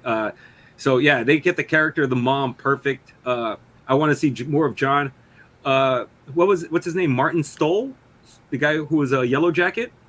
Corey Stoll. Corey Stoll. Yeah. He did a good. I thought he was a pretty good job. He looked like him too. He looked like such a young Corrado. Was just like, oh my god. Just one of the pettiest fucking asshole characters. Yeah. And he got it down so well. And it's perfect. Yeah, Junior's a prick, dude. Did they ever reveal that he's the one that got Dickie killed? Did they ever reveal on the show? Is that they kind of alluded to it, but they didn't. Yeah. Never said. You can say it. Yeah. It's Junior's little face, like. Yeah. Like he always had a face when they asked him about it and shit, you know. Like he always made like he's not gonna say it. But now we know. Yeah. And when he fell at the funeral, that shit was hilarious. Like Dickie's just laughing at him. We know that Junior is, you know, he'll go against his family. Yeah, like of course he will. In season one, Tony Soprano goes into his restaurant and he says something like, "Next time you come, you better come strapped." Yeah. You know, like he's telling his own, you know, nephew that. You know what I mean? Like we're gonna go to gangster. We're gonna kill each other. You know, like, and so it makes sense, man. Like they nailed it, man. Like, you know. But anyways, I'm sorry. I really like Leslie Oldham Jr. too. Oh, he was so fantastic. Yeah, I like that side story, like the parallels of him. Like, you know, he's basically working for Dickie. And it kind of turned around where he was going to like start his own shit, and they come into conflict. And he was great. And what was the movie from last year? The One Night in Miami. Oh yeah. Yeah, he was really excellent good. movie. Yeah, he was really good. He was definitely. He's a great actor anyway. I mean, he's a theater trained actor, so that doesn't surprise me at all. Sam Cooke. Yeah, Sam Cooke, man, he did a great job as Sam Cooke. Yeah, the one who played Hollywood Dick's wife, and he played Dickie's Gumar. She was really good in it. Oh yeah. What's her name? Michela De Rossi. Yeah, she was good. Yeah, she was really good. That scene at the beach at the end when she that's what I mean. Confessed to banging dude. Wow. And you knew what was going to happen. You knew something bad was going to happen. Yeah. Like, oh, you know the family history. You know how this, and you know, that was a brutal fucking scene, man. But the irony of that, though, and sorry for interrupting you. The irony of that is when Dickie is slapping the shit out of his father, beating the shit out of his father for beating the shit out of his mother, and what does he do? It's like it doesn't make any sense. That's what I'm saying. It doesn't make any sense. It's like he was bitching and you know getting on his father's case about slapping his mother around, and what the fuck does he do? It's like, come on, it's just unbelievable. Anyway. The music was really good. Good choice. Sopranos always been good at music. So David Chase knows his fucking music. I thought this should have been longer too. It was only 2 hours, and then, like I think this should have been like this could have been a 2 hour. Like I usually vote for like shorter movies, but this should have been a 2.5 hour. But there's a lot of story they kind of skipped over, and kind of like press the fast forward button. I wanted to kind of see some more of these boys. Like Rick was saying, I want to see more Johnny Boy. I want to see him. And like the way he ends up, because I think in the first episode he talks. Tony talks about his father, how his mom beat him down. Like by the time he died, he was just a shell of a man, and he was fucking beaten down so much by his mother, because his mother was dealing with mental illness too. So yeah, I definitely want to see. And they've flashed back to some of that stuff in the show. So I want to see John Bernthal, like what they do with that. So Rick, what was like one of your favorite scenes in the movie? Oh, dude, when they captured what's his name, Harold's cousin, and they brought him and strapped him down, and they had the fucking drill to his teeth. That was classic. That was classic Sopranos to me. Dude. Oh yeah, it was classic gangster film. And they show it. And they show it, you know. That's to me. That's what you're hoping for. You're hoping for that one torture scene where you're trying to get information, and you get. I got it. I sure as hell got that one on that one. Yeah. So that was probably my favorite scene. Yeah, that was good. What about you, Lori? What's your favorite scene? You know, ironically enough, I liked the scenes with Dickie and when he went to go visit his uncle in prison. Yeah, that was so interesting too, because it gave you such a different insight on how, because you when you first see that, you think, oh, he's going to tell him, you know, go do this, go do that, and in fact he tells him to do the opposite, which is so interesting, because it was just such a, like, he's like, you know, I'm here because I should be here. I have to pay for what I did, and it's I killed a main guy, and I deserve to be here. It's almost like he was the moral compass, or the conscience of Dickie's thinking, saying, you know, like he told him, the best thing you could do is stay out of his life, and that's when I think things started to unravel and all of that, and it was just very interesting, and also. The scenes with, like you were saying, when he's eating the cheeseburger with, and then he sits down with his mother, and, you know, Vera Farmiga, I think she's a fantastic actress anyway, but, and she had some really big shoes to fill, because Nancy Marchand was a fucking powerhouse. I mean, she was beast. She was insane in that series, and such a great actress, and she did such a fantastic. She had the, you know, the mannerisms and the way, and just like you know, the kind of martyr thing that she did, and she had it down perfectly, and it was just really well. And I also loved Alessandro Nivola has such a great way about him. He had the machismo, but he also had that kind of warm, very also insecure side to him too. And it was just, the casting was just phenomenal. But the scenes, I think, like I said, because even when you were watching the scenes with him and Ray Liotta, when he visited him in jail, he kind of shrunk. He almost became smaller, and it was very interesting, because it's kind of like he was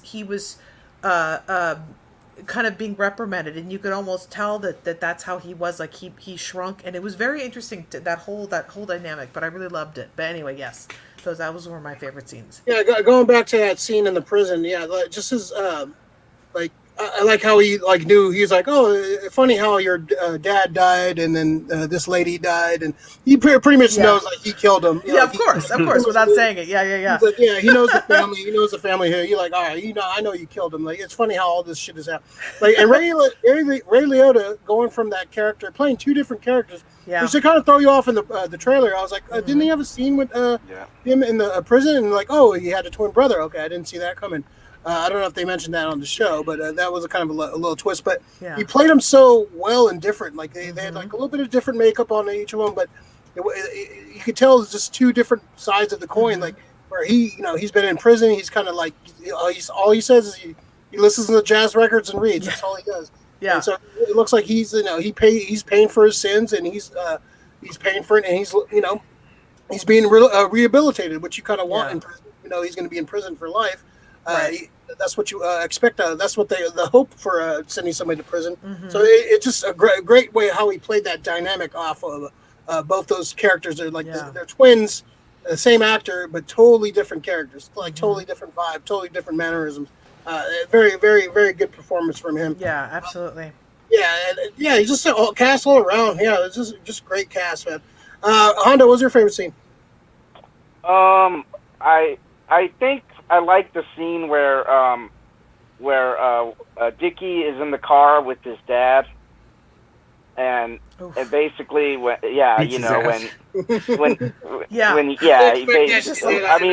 everything leading up to that, like you could tell, like, I was surprised that he did that too. Like his dad is like a made guy, kind of like, and it's his dad, and he's like telling him, no, you beat our mom's ass, and like I'm not gonna let you do this, anymore. And it was, I liked that a lot. I thought it was cool. That was a good scene, and it had a surprise part, like that part where all of a sudden Ray Liotta's character got knocked off. It was like, what? So that's probably my favorite scene. I think maybe. Yeah, it was all good for sure. The scene that was heartbreaking is when he was like Tony's trying to like knock on the door and trying to talk to Dickie. All he wants to do is talk to Dickie, and like he wants guidance. Yeah, that's his like hero, and he doesn't want to talk. But they shut the lights off on him, and it's just so much character stuff in that. It's just this is a great character work. I think we're definitely gonna see more of these. This is not the last one of it. I think we're going to see a trilogy of these movies. So the cast is young, and so it's it sucks that we can't do like a sequel to The Sopranos, because without Gandolfini, you can't. There's no point to doing it. Well, and also we don't know what. That's the thing, is that the way that they left The Sopranos, that you don't know what happened to Tony, to the family, to the whole family, for that matter. Just leave it like that. I don't want to see them. And that's exactly. Like, you know what I want to see? I don't want to see Anthony Jr. fucking rise up. Fuck that. What is little boy band fucking mustache beard from last season? Yeah, no, I don't. I want to see what happened to the Russian guy in the fucking woods. That's what I want. That's what I want to see. I want to see what happened to the Russian guy. He got shot in the head. He got shot like 20 times, and he just ran off. They just couldn't kill the guy. That was the fucking best episode. Oh my god, that was so goddamn funny. That episode. Oh my god, Paulie and fucking Silvio in a fucking van in the middle of no. Oh my god, that's like still one of my favorite episodes ever. Yeah, that's definitely one of my favorite episodes.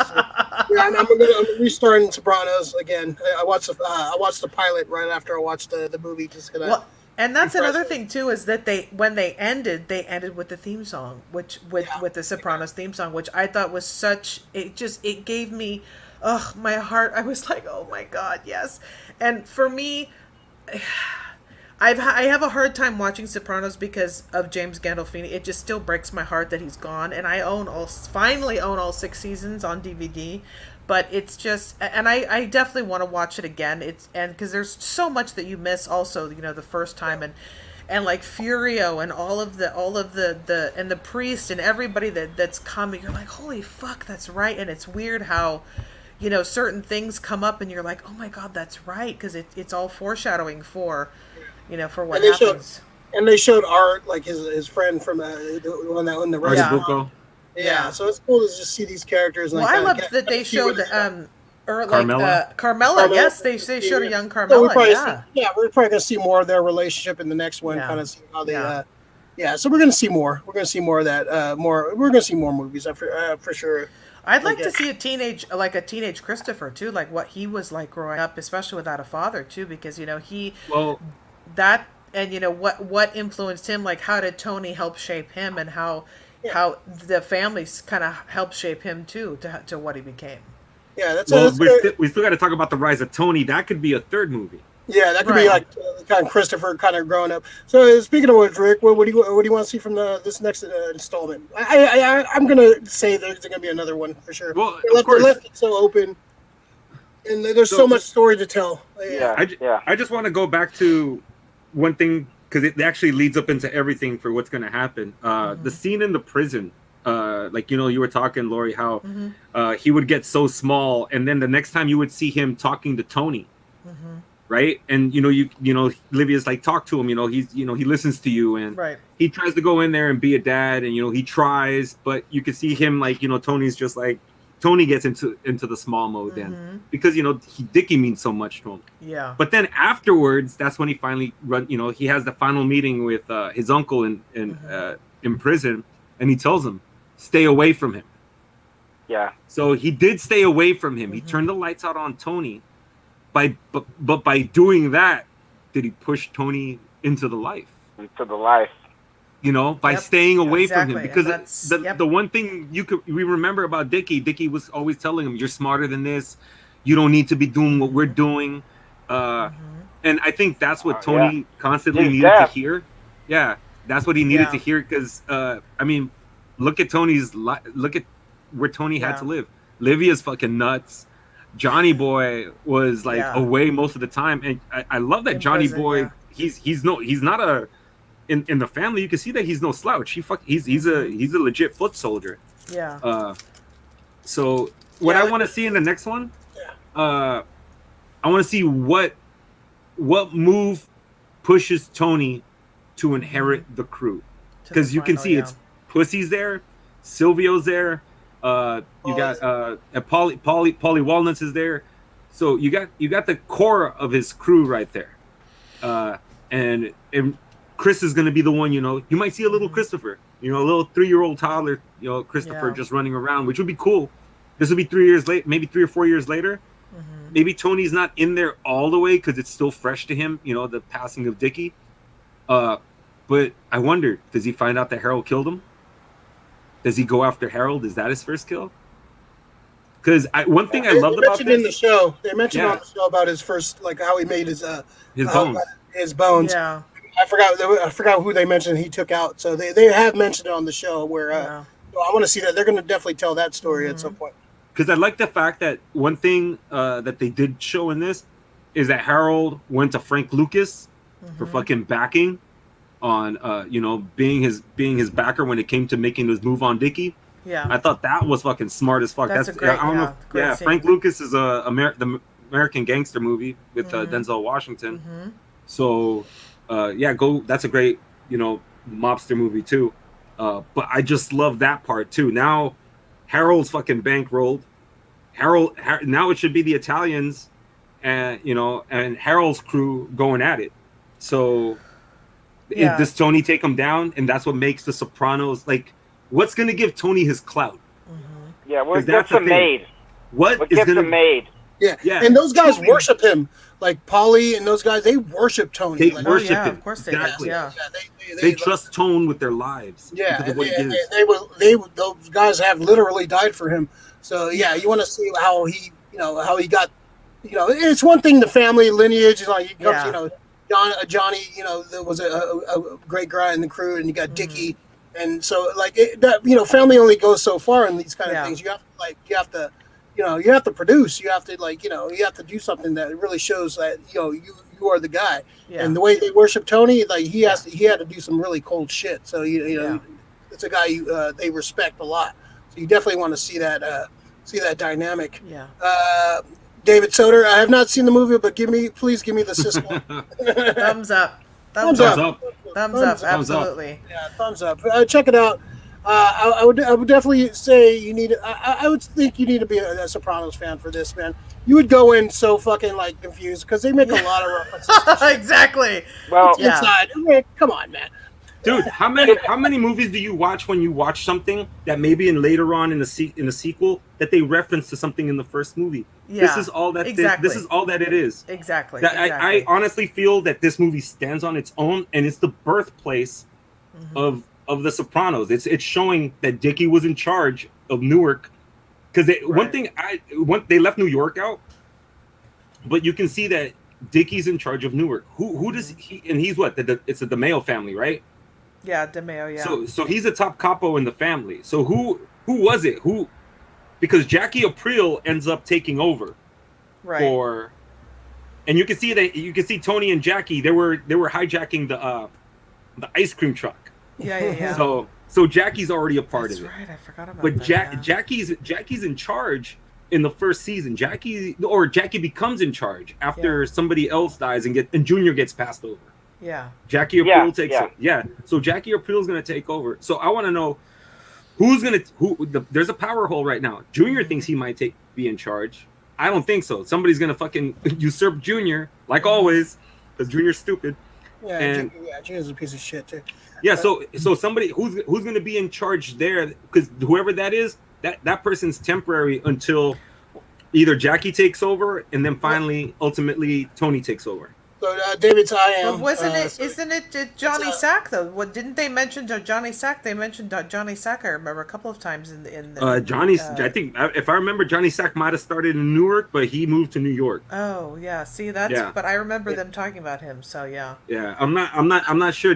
I don't think Johnny Sack was ever like because the thing is he's part. I don't know if you can be part of two families like that. No, I don't think so. You know, he's more likely a liaison.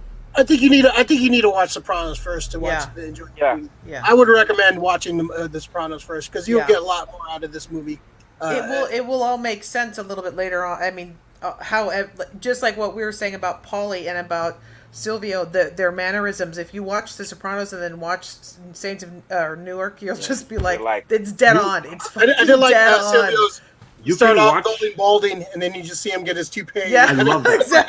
That scene was awesome, and then he puts it back. It's just like, oh Jesus. That's everybody knows, like fucking dude has a toupee. Yeah. Speaking of gangsters, go Giants! Yeah, fuck yeah, go Giants. A couple more. Hold on, Rick, before you go. Morningstar, what the fuck is that? Brando? No, that's Fieldy. No, that's Fieldy.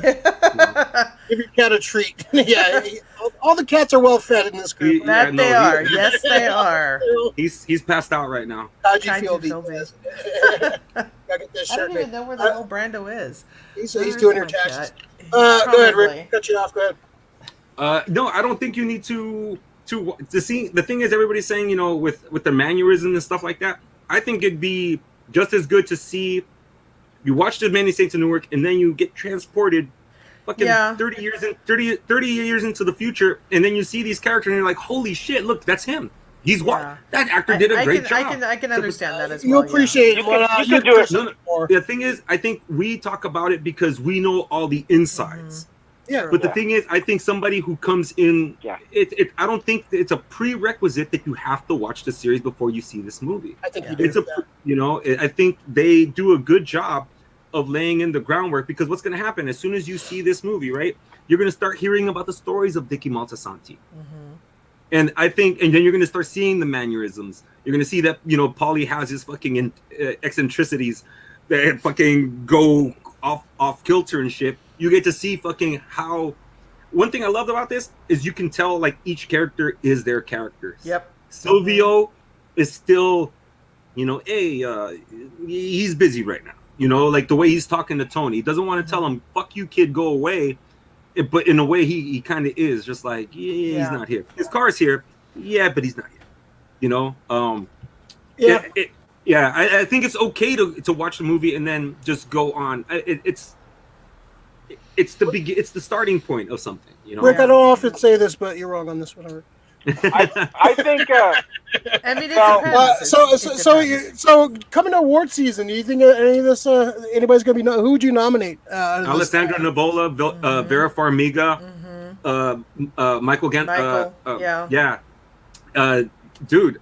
Leslie Ray Odom. Liotta's really good. I would get Leslie Odom. Yeah, Leslie and Ray. Leslie Odom too. Yeah, Leslie Odom. Yeah. I mean, everybody. Corey Stoll too. Corey Stoll They all did a pretty good. I don't know, like how this will do during award season, because it's it's a prequel to a TV show on HBO. Right. You know, but I think this is a well-made good flick. This is the best gangster flick in a long time. Yeah. Like I think we talked about this before. Much better than The Irishman. Oh yeah, this is fucking shits on the Irishman. It's a dip. Yeah, it's and yeah. I mean, you know what it is? It's funny. This is coming from me too, who's like vampires and mafia are my two genres that I know the most about. I'll write it, Lori. Vampire Mafia. I'm right. I'm in the. I have a couple ideas for it. So yeah. So we'll see. But yeah, Vampire and werewolves. Yeah. Morningstar and everyone else needs to see The Sopranos. You call it the good biters. I still watch. Yes, I say watch Many Saints. The good biters. Right into Sopranos. Huh? Watch Many Saints and then go right into The Sopranos. Now watch Sopranos first, and go to Many Saints. Yeah. Don't listen to Rick. Rick's crazy. You cray. So all right, what score would you give it, Lori? Out of 10? I would say 10. 10 out of 10. 10 out of 10. Yeah, Wow. 10 out of 10 for me. Yeah. Hondo, would you CGC this? 8.5. Wow. Okay. I would give it. Go ahead, Rick. What's your score? I'm at a 9.7. All right. That movie, it says they give you everything, you know, fucking gangster kills, fucking good family story and shit. They give you fucking bad, good. That's what you want out of fucking film. You want to sometimes you want to like the bad guy, but know that he's a bad guy, and then he gets his just desserts in the end. Yeah, I would go like 9.2. I want to. This should have been a little longer too. I think they kind of sped through some shit, and I'm an advocate for shorter movies. But this is the kind of movie that should have been like 2.5 hours. This should have been a 2.5 hour movie. Or a series. Like I mean, I would have loved to have seen it as a series. I think it would have been better as a 4-hour miniseries. Yeah. We need the Snyder cut. Yeah, I would say David Chase cut. We need the the Alan Taylor cut technically, but yes. I'm sure there is a cut like that. Oh, I'm sure. Yeah. This feels like they left a lot of shit on the floor. They chopped it. Chop. Yeah. Let's see. All right. Anything else we gotta say about this movie? I think great flick. Just I mean, the thing I get that people are pissed off that it's not about Tony, and tell you in the title. I know, and that's they fucked up with the trailers. The trailers they made it seem like this. And I think that's the problem. Yeah, that's the problem though. I think is because Sopranos is so Tony centric, and having a prequel to that kind of makes it, kind of gives it credence to a certain extent. But it just bothers me that people are so like, oh my god, it's not Tony's in it for 20 minutes. It's like because it's not about him. And if you're a Sopranos fan, you know how significant Dickie Moltisanti is. That's the thing. Yes. That's the issue of the whole. Tony Zero. Yeah. I mean, but I think that's why they advertise it as such, because to the Sopranos fan, you hear Dickie Moltisanti, you're like, oh, I can't wait to see this. Exactly. But to the casual fan, when you mention Sopranos, all they know is Tony Soprano. Yeah. So that's the easiest way to hook them in. Yeah. And I get it. It's fucking, it's false advertising on their part. Yeah. Exactly. False advertising on their part. But yeah. It's a great movie though. Yeah. Good movie, man. Fun movie. I want to see more. This is definitely part one of like probably a trilogy. I wouldn't be surprised. How long do we wait? We'll see. Hopefully I don't want to wait long. Hopefully 2 years. Hopefully this gets on. I hope they film next year. Comes out 2023. Yeah. Damn. That's good. I think it's too long. Well, it's not going to come out next year. They should have filmed already. They should have been filmed. Yeah. So. Well, start your letter writing campaign, Rick. Damn it! I have a lot of them right now, right? Juggling all these requests. I need stamps, man. I need stamps. All right. God damn it! I want Goonies 4DX. All right, great flick. Go check it out. We're gonna end spoilers. All right, spoilers are over. Yay!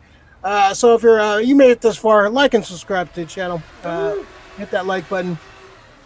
Whoa, he's got race cars going on? I know Brando's on his race bike again. I don't know what's going on. David, off topic. Have you all seen the House of Dragon teaser trailer or no? Yes. Is it an actual trailer or is it a teaser? It's a little quick teaser, but it does show and I'm not a big fan of him. Who is it? Matt Smith? He's it looks like he's one of the Targaryens. I don't like that guy. Yeah, I've never. Yeah, that guy has a face you want to punch right there. Looks like a fucking weird fucking like mannequin. He looks like an eraser. He looks like a weird. He looks like a pencil eraser. He looks like a fake human. As soon as I get HBO Max, I watched the Sopranos series, then watched Oz. Yeah, Oz is cold, man. Oz is great. Oz is great too. Oz is great for the first 3 seasons. Then it's crazy. Then they started having like musical episodes and shit. Bringing up the Sopranos one last final time is that I remember that when it came out, apparently there were 10 million new viewers just for HBO alone, and because of that show. And it's before Game of Thrones came on. It was one of the most, if not the most awarded shows in television history. Oh yeah. It's my favorite drama of all time. Yeah, I think the acting is fantastic. Oh yeah, well, I think that's where they got top notch. That's where HBO got their thing. Yeah. It's not TV. It's HBO. Yeah, that's exactly. The Sopranos was pretty much responsible for that whole thing. Family redefined, exactly. Footage of the actual show. Yeah. Oh, for the I'll check it out. When's that come out? Next year? Dude, when was House of Dragons? I think it is next year, but it's gonna concentrate on the Targaryens. Maybe. I'm not Probably. I'm not sure if House of. Oh, that's the prequel to. Yeah, it's Game of 200 Thrones, years right? before. Yeah, January 1st, 2022. God. So you basically Wow. see a bunch of Wow, inbreeding. really? So we go Cobra Kai, Wow. and then we go House of the Dragon. Nice. Next year's gonna be lit, man. Next year's content is gonna be. They're making. Well, don't forget, Witcher is coming out in December. Then you've got Boba Fett is in December as well. So it's Boba Fett? Boba Fett, where? December. It's in December. Awesome. David's out here. He's tapping out. Have a good Bye, night, David. Thank you. Go watch Sopranos. Yay, David. Yay, David. Yeah, David. Yeah, David. All right, cool. Let's jump into our pool list. Pool list is stuff you picked up recently, stuff you want to talk about, stuff you watched, listened to, something good or bad you just want to rant about, something that pissed you off, something that made you happy. So, Lori, we'll start with you since Hondo is probably taking a shit.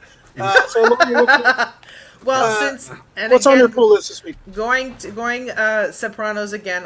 And this is how big of a fan I am. I mean, this is I have the Sopranos cookbook, family cookbook. Oh, that's a good one. And I it's think actually all about Artie Bucco's. It is. recipes, It is. right? It is actually Artie Bucco's. And as a matter of fact, there's a lot of the that is introduction from Artie Bucco, but it's actually kind of fun because it has a lot of the.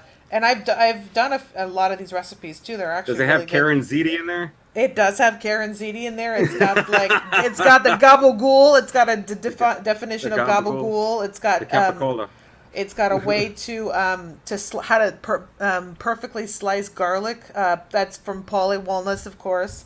It's fucking hilarious. It's actually one of my favorite things that I've gotten. Here, quail Sinatra style. Oops, where is it? Quail Sinatra style. I mean, it's just.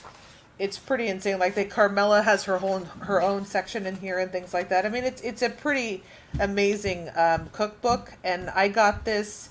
I even got the trivia game. I have a blanket. I've got pillow. I've got like all this kind of Soprano shit. I mean, people, let me tell you, there's probably not a bigger Sopranos fan on the planet than myself. Clearly. Oh, here it is. How to cut garlic by Polly Walnuts. I don't know if you can see it. But That's fucking awesome. Nice. Look at that fucking picture too. I love that fucking picture. That's the best. So that's one thing. And then the second thing I want to talk about is, have you? I'm not sure. I think we've talked about this, but have you guys? Any of you seen Midnight Mass on Netflix? I started it. Okay. Very late at night, but yeah, it's pretty interesting. I'm already 5 because it's only 7 episodes. I'm 5.5 in, and it's fucking bonkers. I was just like, holy shit. And the funny thing is, I went through 12 years of Catholic school, so part of me is like having PTSD from the Catholic school. I'm like, like when they're in the church and they're doing the sacraments and everything, I'm like, oh my God, I still know all of this by heart. It's like, stop. But it's so interesting to me, and Rick, I mean, I'm not sure if you'll agree with me with this or not, but just how, first of all, what you find out it actually is about, and then the kind of twist on religion and faith and how staunch everybody is, and the fact that you're on an island that's such the isolation, and it's just I think it's really well done. I didn't realize I didn't see the other series that he did, which is The Haunting of Hill House. I think is the same guy. I need to finish that too. I saw the first season. I didn't watch the second one. The first season was good. That's the same writer, Mike Flanagan, and it's but I really want to finish. Like I said, I'm 5.5 in, and I think, Rick, by like the 3rd or 4th episode, you'll just be like, what the fuck? Because it gets like complete bonkers. I mean, like I said, I stayed up till I think about almost 2 a.m. last night watching it, and I had to go to sleep. I'm like, I have to go to get up in the morning with work. But that particular series, I think, especially, like I said, that deals with faith, deals with religion, deals with good and evil and everything else. It's just the way that they approached it, I think, was very interesting, and I'm really kind of looking forward to seeing how they're going to end it. And the casting is really good too. The woman that plays Bev Keane, who's the really uptight one, who's like, the staunch. She's really, really good. She's just like, okay. She's like the really the stern school teacher. Oh yeah. She's fucking crazy, man. You're just like, okay. I mean, and it's interesting to me because I almost think about how, good. I'm glad. Yes, thank you. I really enjoyed the first episode of Midnight Mass. Great recommendation, Lori. Yeah, She's and like it's funny too because when I heard, she's dark as shit, that character, because she's supposed to be very prudish and very like proper, but she's super dark. Oh yeah, and I mean she gets even darker too. So, and it's interesting because when I heard of Midnight Mass in San Francisco, that's a completely different thing. So I was like, it's a drag show? Wait, what? It's a series about a drag show? What's going on? But yeah, not so Peaches those Christ. Yeah, not Peaches Christ, exactly. So those are my two for so yes, Midnight Mass, Netflix, go watch it. It's bonkers but good. So yes, those are my two pull list. Cool. Right on. Hondo, what you got this week, man? A pull list. Okay. This is my pull list. My pillow. I got this today. Oh yeah, Glow in the Dark Godzilla. Oh wow. Glow in the Dark Godzilla from Super 7. Nice. I got you one, Ray, and Nice. It's pretty dope. But I picked that up. Oh wow. I went to Michael Bublé. Oh, you did? How was it? Yay! Oh my god. Dude, I took my mom. I need to get took my mom because she likes Michael Bublé. Okay. And that's great. Yeah. He's good, dude. Yeah. He's fucking good. He's talented, man. He had a good show. I liked it. I like Sinatra myself. I like Sinatra myself. I mean, but Sinatra's dead, Although his music lives forever. Amen. And is that Omnibus 50 finally or no? Oh, I'm way beyond 50. Past 50, okay. So I got the big damn Sin City Omnibus. Holy shit. It was a real good deal. I got it for 50% off, so. Nice. So that was it. I had to get it. Is that every Sin City book? Yeah. Wow. Big Professor fat Omnibus. City. It's bigger than an omnibus. This is by far the biggest omnibus I have. It's only a quarter of that. It's an omnibus. It's omnibi. Omnibi, exactly. Omni-bisexual. Who did Sin City again, Frank? Frank Miller. Thank you, Frank Miller. I can never remember that. Franklin Miller. Franklin Millar. Franklin Miller. Miller Kunich. Right on. That's my pull list. Right Some bangers. Some bangers, son. I like your Dracula behind you too, there, Alex. Thanks. Very festive. I picked up some books this week. Actually, last week. Inferno #1. This is nice. kind of Jonathan Hickman's. This nice little variant cover. Oh, yeah. This is kind of ending Hickman's run on the title. So this is kind of dealing with answering some of the questions people have. So I don't want to spoil it, but definitely pick up this if you've been a fan of the Jonathan Hickman Inferno run. Last Annihilation has been a series within Guardians of the Galaxy. Oh, nice. X-Men Sword, and I forgot the other book they have. But it's been a big crossover. It's basically, and Doom's involved with this, of course. Doom is actually a major player. This is the last part of the series. This is actually the last book of Al Ewing's Guardians of the Galaxy, which has been very fucking good. Highly recommended if you're a fan of Guardians of the Galaxy. The best part is Doom and Rocket Raccoon come up with the plan. So they have a great little dynamic. it's very fucking awesome. I love their back and forth.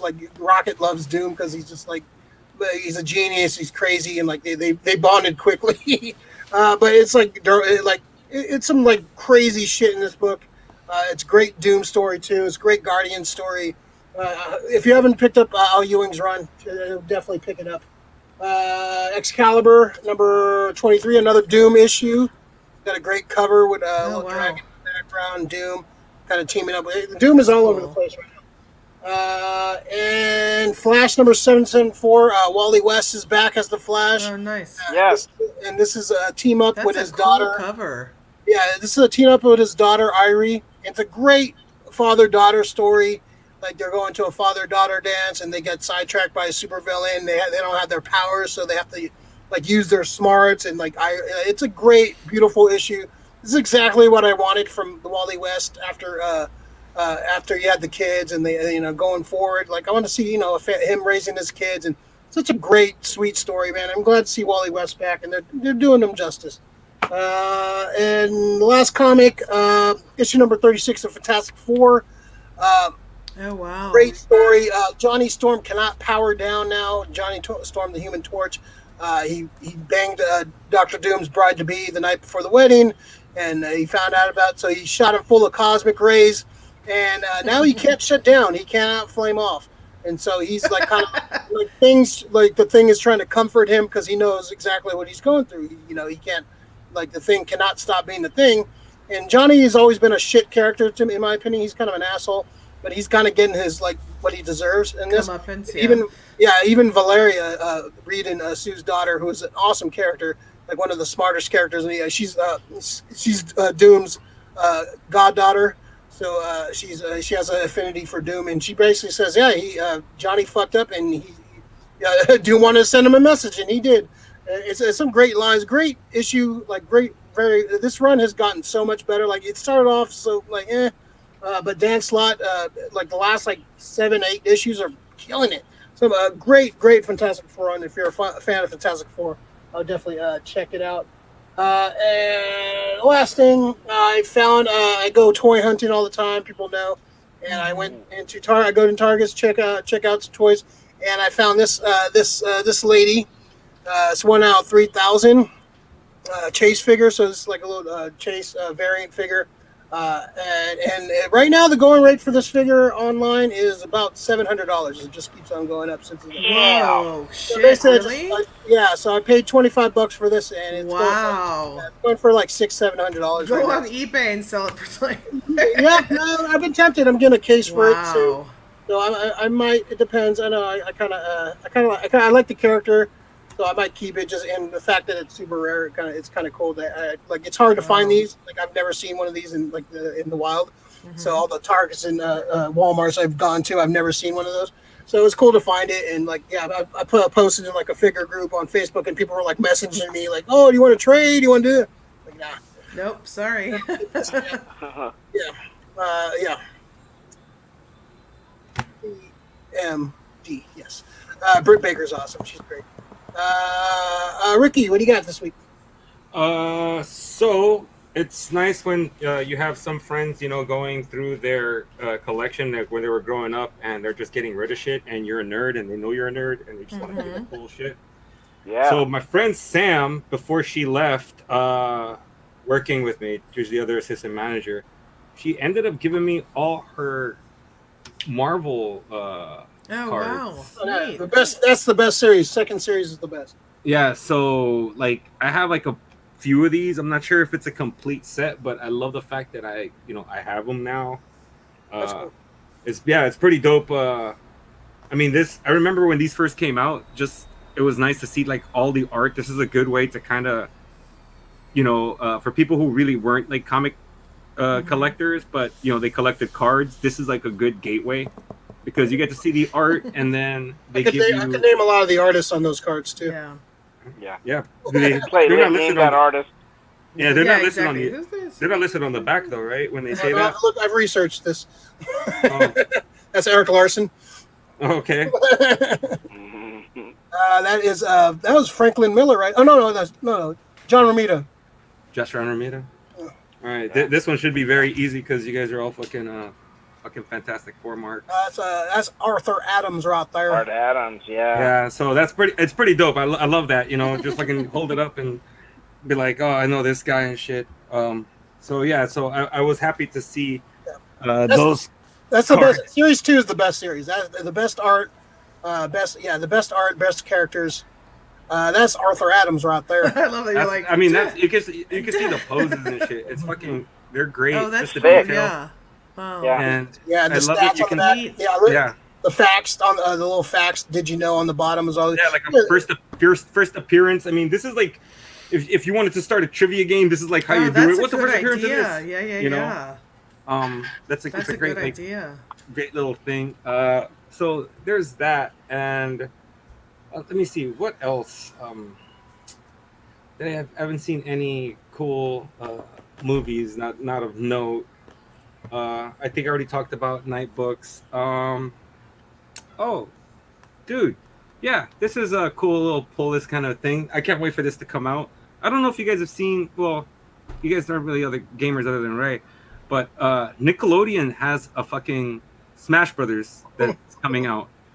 I heard Now about it's that, well, it's done by a company called Ludosity that actually has made another fighting game, kind of Smash Brother esque, but they actually do other things that Smash Brothers doesn't, and they do it really good. So yeah, Nickelodeon. The fact you're going to be able to fight with Ren and Stimpy, Cat Dog, Wow. Invader Zim, Powder Toast Man, Powder Toast Man, just SpongeBob, Patrick, Danny Phantom. Johnny Bravo? No, that's Cartoon Network. That'd be sick okay. though. A Cartoon Network one would be that fucking would be dope. cool. Yeah. Because you'd have Dexter's Laboratory. just do a Warner Brothers one. Fuck, Jack, right? Samurai Jack would be a fucking fun character fucking to use. Boondocks. But, Boondocks, right? But yeah, I think it's fun. The one thing that I love about the Smash Brothers, it's a great game because it's all the great Nintendo characters. The downfall, it's only on Nintendo. This one's coming out for PC and PS4, Xbox, so it's going to be cross platforms. So everybody's going to be able to play. I look forward to, hope I am pretty much going to purchase this game because it's nice to be able to play with friends, especially when you're just beating the shit out of each other and just you can't blink. You need eye drops after every round. So the Nickelodeon All Stars Smash Brothers makeup and Ninja Turtles are in it. Dude, when does that come out? Nickelodeon fake Smash Brothers, huh? Yeah, Nickelodeon owns Ninja Turtles. Yeah, dude, I'm still waiting for that other the Ninja Turtles game. It's been announced for how long ago? And I think it was supposed to come out December. I think. Oh yeah, the beat 'em up. Yeah. Yeah, it's supposed to come out December. That looks fun. Nintendo All Star Brawl. They say October 5th This year. Yeah, So they say the today. release. Yeah, that's today. I doubt it. I didn't save 20%. I gotta go look at that now. Yeah, before midnight. Go to it before midnight before it goes away. Oh shit! No, I'm gonna actually. Tis the season. Yeah, right. Like right now, I'm like, is it there? I looked at the PlayStation Store earlier and I did not see it. Now I'm fucking mad at myself. But yeah, it does say October 5th. So I doubt if it's on there. I look forward to beating everybody's ass with Reptar and or Powder Toast Man. It's gonna be a fun game. Definitely gonna be a fun game. So yeah. Nickelodeon All Star Brawl. TMNT. Teenage Mutant Ninja Power. Teenage Mutant Ninja Power. All right. So let's jump into our hidden gems. Our hidden gems of the week. Or is just sort of stuff you want to show off in your collection. Something personally something that's you just want to show off, like a guess show and tell, like you did in the first day of school after summer vacation or winter break. Hondo, we'll start with you. What's your hidden gem this week, man? Let's show off that Fantastic Four comic. Yep. But first, I picked up this game. Oh my Othello. god, that's old school. Holy crap, Othello. Othello. Yeah. Othello. A minute to learn, a lifetime to master. Yeah, exactly. Pick that up, and that's what I like about it. Is it's a minute to learn. Exactly. I don't have time for fucking learning all Yeah. these intricate fucking games like mind management. Yeah, and I picked up this card today. Nice. Since we were talking about Rocky Four. This There you go. is Yeah. from 1985. Wow. Oh, man, Should I I love the movie cards. should I unpackage it now? And if you do eat the gum, you got to eat the gum. No, Oh you're my gonna God. you're really gonna end up in the hospital. Eat the gum. Dude, I'm gonna die, Exactly. dude. Eat the gum. It was the last time we spoke to Alex. He was unwrapping That gum is so old, it's gonna just crack apart. Don't do it. Yeah. It used to crack apart back then. I'm surprised it hasn't turned to dust as soon as the air hit it. Oh wow! Apollo who? Look at You got an that. Apollo. That's cool. Yeah, that's dope. I Those are like pretty. the 80s where they just made fucking cards about everything. Every single thing. They had cards That's for like cool. fucking. I had Jaws 3D cards. Yeah, They had Garbage Pail Kids cards, didn't they? Oh yeah, Stickers. That's how they Wow. started. Yeah. Ah, look at this one. That was awesome. Yeah. Oh, Oh wow, that's a great one. America. Ah, look at this one. Yeah. I must break I you. must break you. Ah, dude. Oh God. Happy Before birthday- it was creepy. Polly. Happy birthday, Polly. Happy birthday, Polly. Who And- played Polly again? It was Burt Young, wasn't it? Burt Ward or Burt Young. Ward. No, Burt Young. No, Burt Burt Young, Ward's a fucking Robin. Burt Young. Burt Young. He was such a brilliant actor too. My God, I love that man. He was in The Sopranos. That was. Yes, he was. Yes, he was. That was what's his name? Bobby Bacala's father. Yeah. Okay, so this one is a double Wow. key. It's the first appearance of the Molecule Man. I want to say 1964, What number? Wow. and Fantastic Four number 20. That's Okay. amazing. What's even more amazing is there's a letter in here that was written, you know, like they write to Stan Lee and all the, you know, and it is written by, I don't know if you can see it. Can you see it? George Wells? No, Nope. George R.R. Martin. Oh, no shit. Oh, you're kidding? Oh wow, that's wild. Yeah, it doesn't come out too well, but it's George R.R. Martin. That's wild. He wrote it when he was 15. He wrote a letter to Fantastic Wow. Four. What was the That's letter pretty about? cool. Oh, it's funny, man. He's just saying you guys are doing a great job. I didn't think you could do it, but he says something like, "But by gumbo, you guys did it." By Gumbo. Was he asking about Johnny Yeah. and Sue banging like a? When I Right? Is that where you got the idea? Yeah, exactly. No, exactly. but- Game of Thrones. What's really cool though is that he was influenced by this. You know what I Yeah. mean? It's a like lot of creators. that's great, man. That's friggin' comic books, man. Comic books are read more comics. Yeah. A lot of writers, directors are influenced by Fantastic Four. Just look at fucking George Lucas with Darth Vader. That's Doctor Doom. Doctor Doom. Yeah. It's, no, a lot of those, a lot of designers, a lot of those people, like they read Jack Kirby comics and Stan Lee comics because that's a big influence. A lot of creators, especially around that time, that grew up in the '60s. Around that time, Right. Fantastic Four was so huge, man. It was such an influence on a lot of things. So a lot of those creators, you'll see little influences of Fantastic Four and a lot of that stuff. I'll Right. text you what he wrote, Lori. I Yeah. have it. I took a Cool. picture of it. Cool. It's funny. It's pretty cool.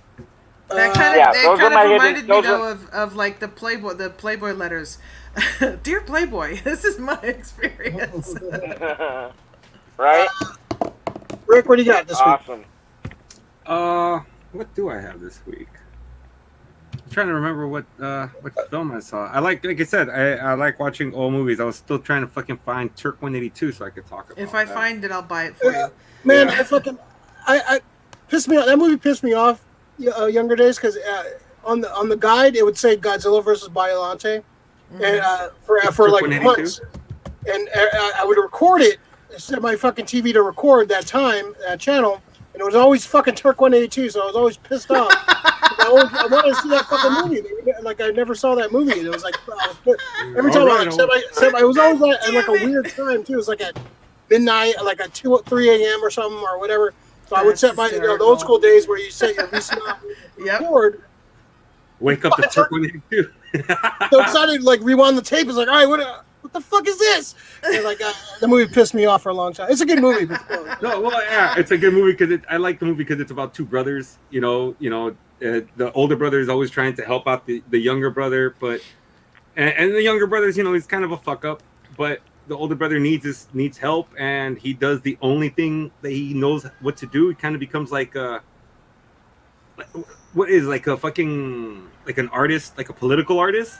Yeah. Kind of like Banksy Cyrus, before. Yeah, like painting, like graffitiing trains and shit. Yeah, exactly. Just making Or statements. like but- Basquiat. or yeah, but he didn't really trip that his art, this graffiti art, was becoming, because he didn't know what the fuck he was writing. I just love that it's like he just wanted to get his brother out there, and he was doing it all for his brother, how much he loved him, and the system was screwing him over. And I mean, it is fucked up. his brother's a hero fucking fireman, and he was drinking at the bar. And what happens? There's a fire across the street. What are you gonna do? I mean, it's in your training to go in there and and help. So he was a first responder. He fucking ran out there, saved a couple lives, but he got hurt. Now the city doesn't want to pay because he was drinking. He wasn't on the job. He wasn't on the job, but it's fucked up. That's the whole thing of the issue. So he just felt that his brother was getting forgotten, and he definitely wanted to make a statement. That's why I love the movie. It's like it's that brotherly love kind of stuff. Sorry. Very cool. Should I sing the song, Rick? No, please don't. Please don't. Please don't. All right. Yeah. That's Turk 182. They're happy and they're singing and they're. Is this like the Lounge Lounge Against the Machine version? Ray Against the Machine. All right, my hidden gem is original. Oh wow! Original Gold deck in the box from 1986. Wow! Thanks to J. Austin Graham, Bo was holding this hostage for a while, but I have this. He negotiated. In the original box, he traded his Conan stuff. So yeah, Bo had this during pandemic, and this was supposed to be given to me a little while ago, but I finally got it. It's in hand. This is my first Nintendo. I've never owned a Nintendo my whole life. Wow. I've had devices that played Nintendo, but I actually never owned a Nintendo. My first system was a Genesis. Second was a Super Nintendo. So yeah, this is my first Nintendo I own. I'm probably I haven't opened it up and look at it, but I'll probably keep the box. But very cool to have the original Nintendo in box. Vintage.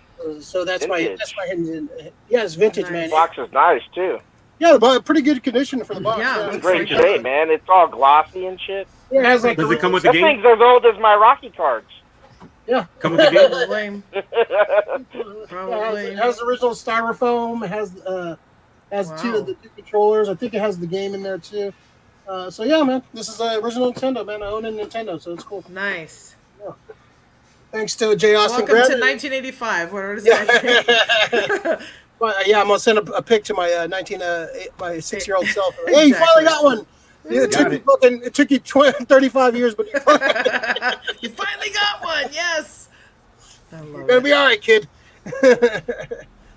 It can only get better. Yeah. So thanks to J. Austin Graham and thanks to Bo for holding on to that and finally bringing it. So awesome, yeah. Cool. This was a fun show, Rick. Hey, I didn't do my hidden You gem. didn't? Oh yeah. Yeah. Well, we don't want to say that. That's fine. Okay. Where's Brandon?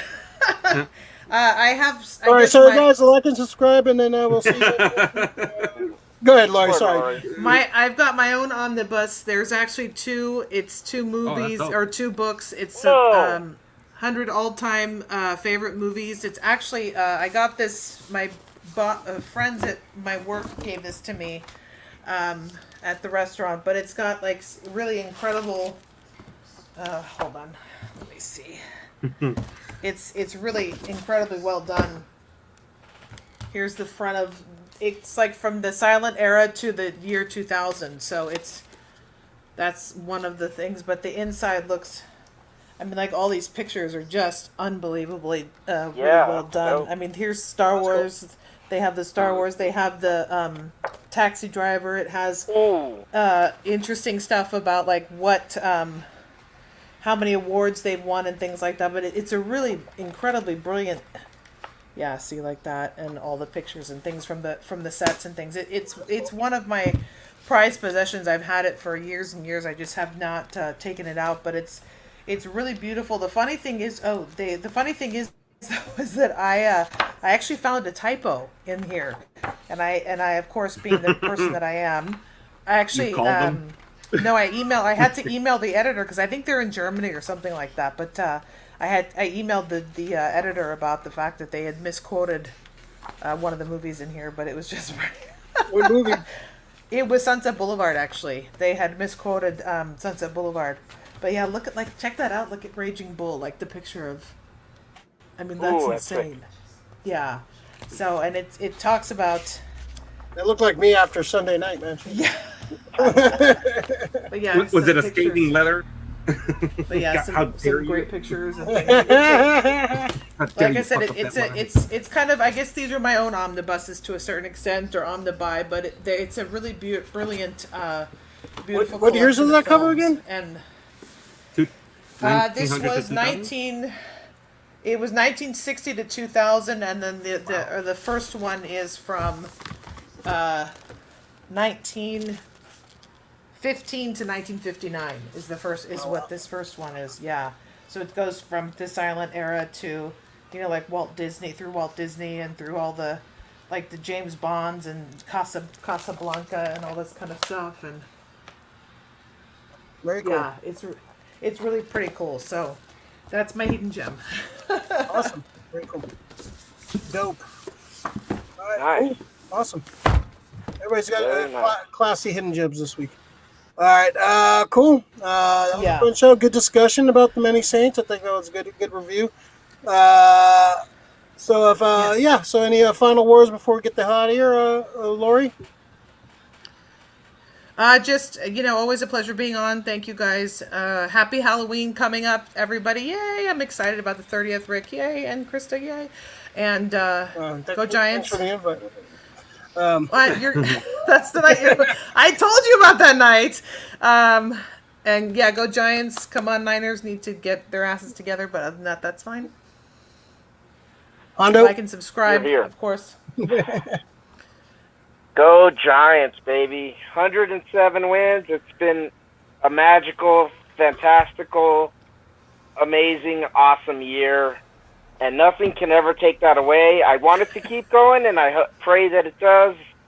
But what a great year, and wow, I'm just like in awe, and I'll never forget this year, and it's been awesome, man. So go Giants, and yeah, thanks for having me on the show again. It was cool talking to my homies and my homette, and all good in the hood. Go ahead, Rick. What's your retort? No negativity. We have 11 games to go, guys. 11 games to go. I'm glad that they won and everything. We have 11 games to go. We still got to win.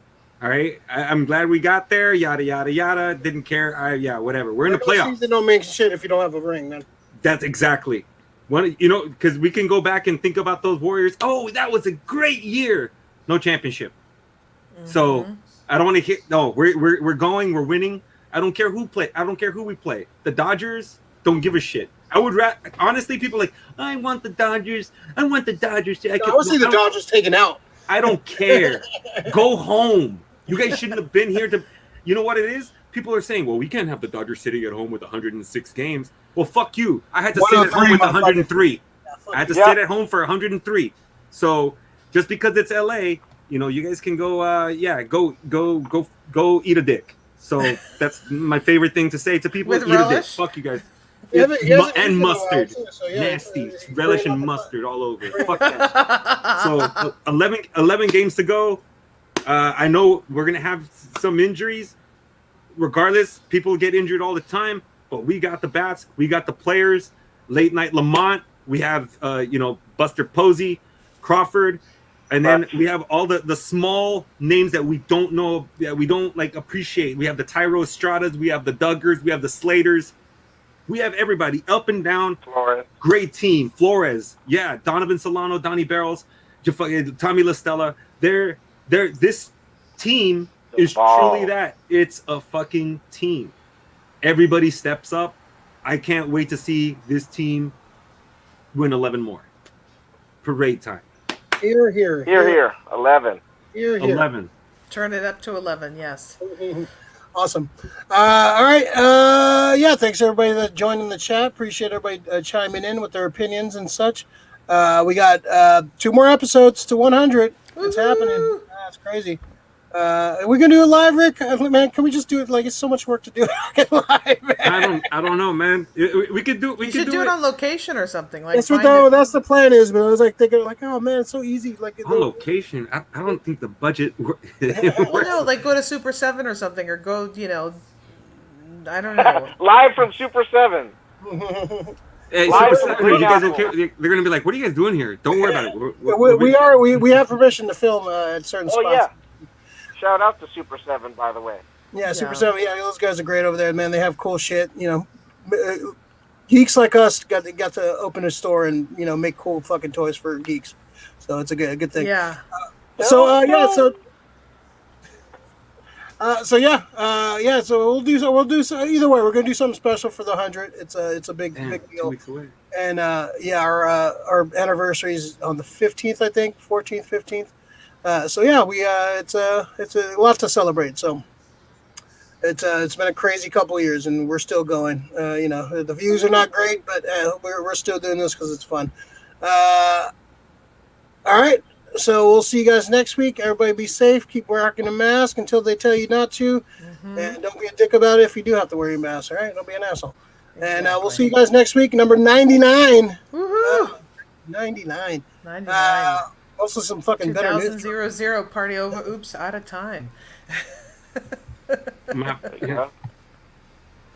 I'm about to do the thing with 1 fish, 2 fish, red fish, blue fish, knick-knack, paddywhack, give a dog a bone, 2000 party, oops, out of time. My bacon's smelling fine. Oh, Don't be a Lord. menace. On that note, that's their walk-off shot, dude. I'm done. Yeah, Thank you. exactly. Good night. Mic drop. Mic drop. Now let's see Oh, this Lord. goes. Let's linger on this and let it soak in. All right, folks, we're out of here. Be safe. We'll see you guys next week. Look out for more fun stuff. Like and subscribe. Follow the social media. Turn on the notification bells. All that crap.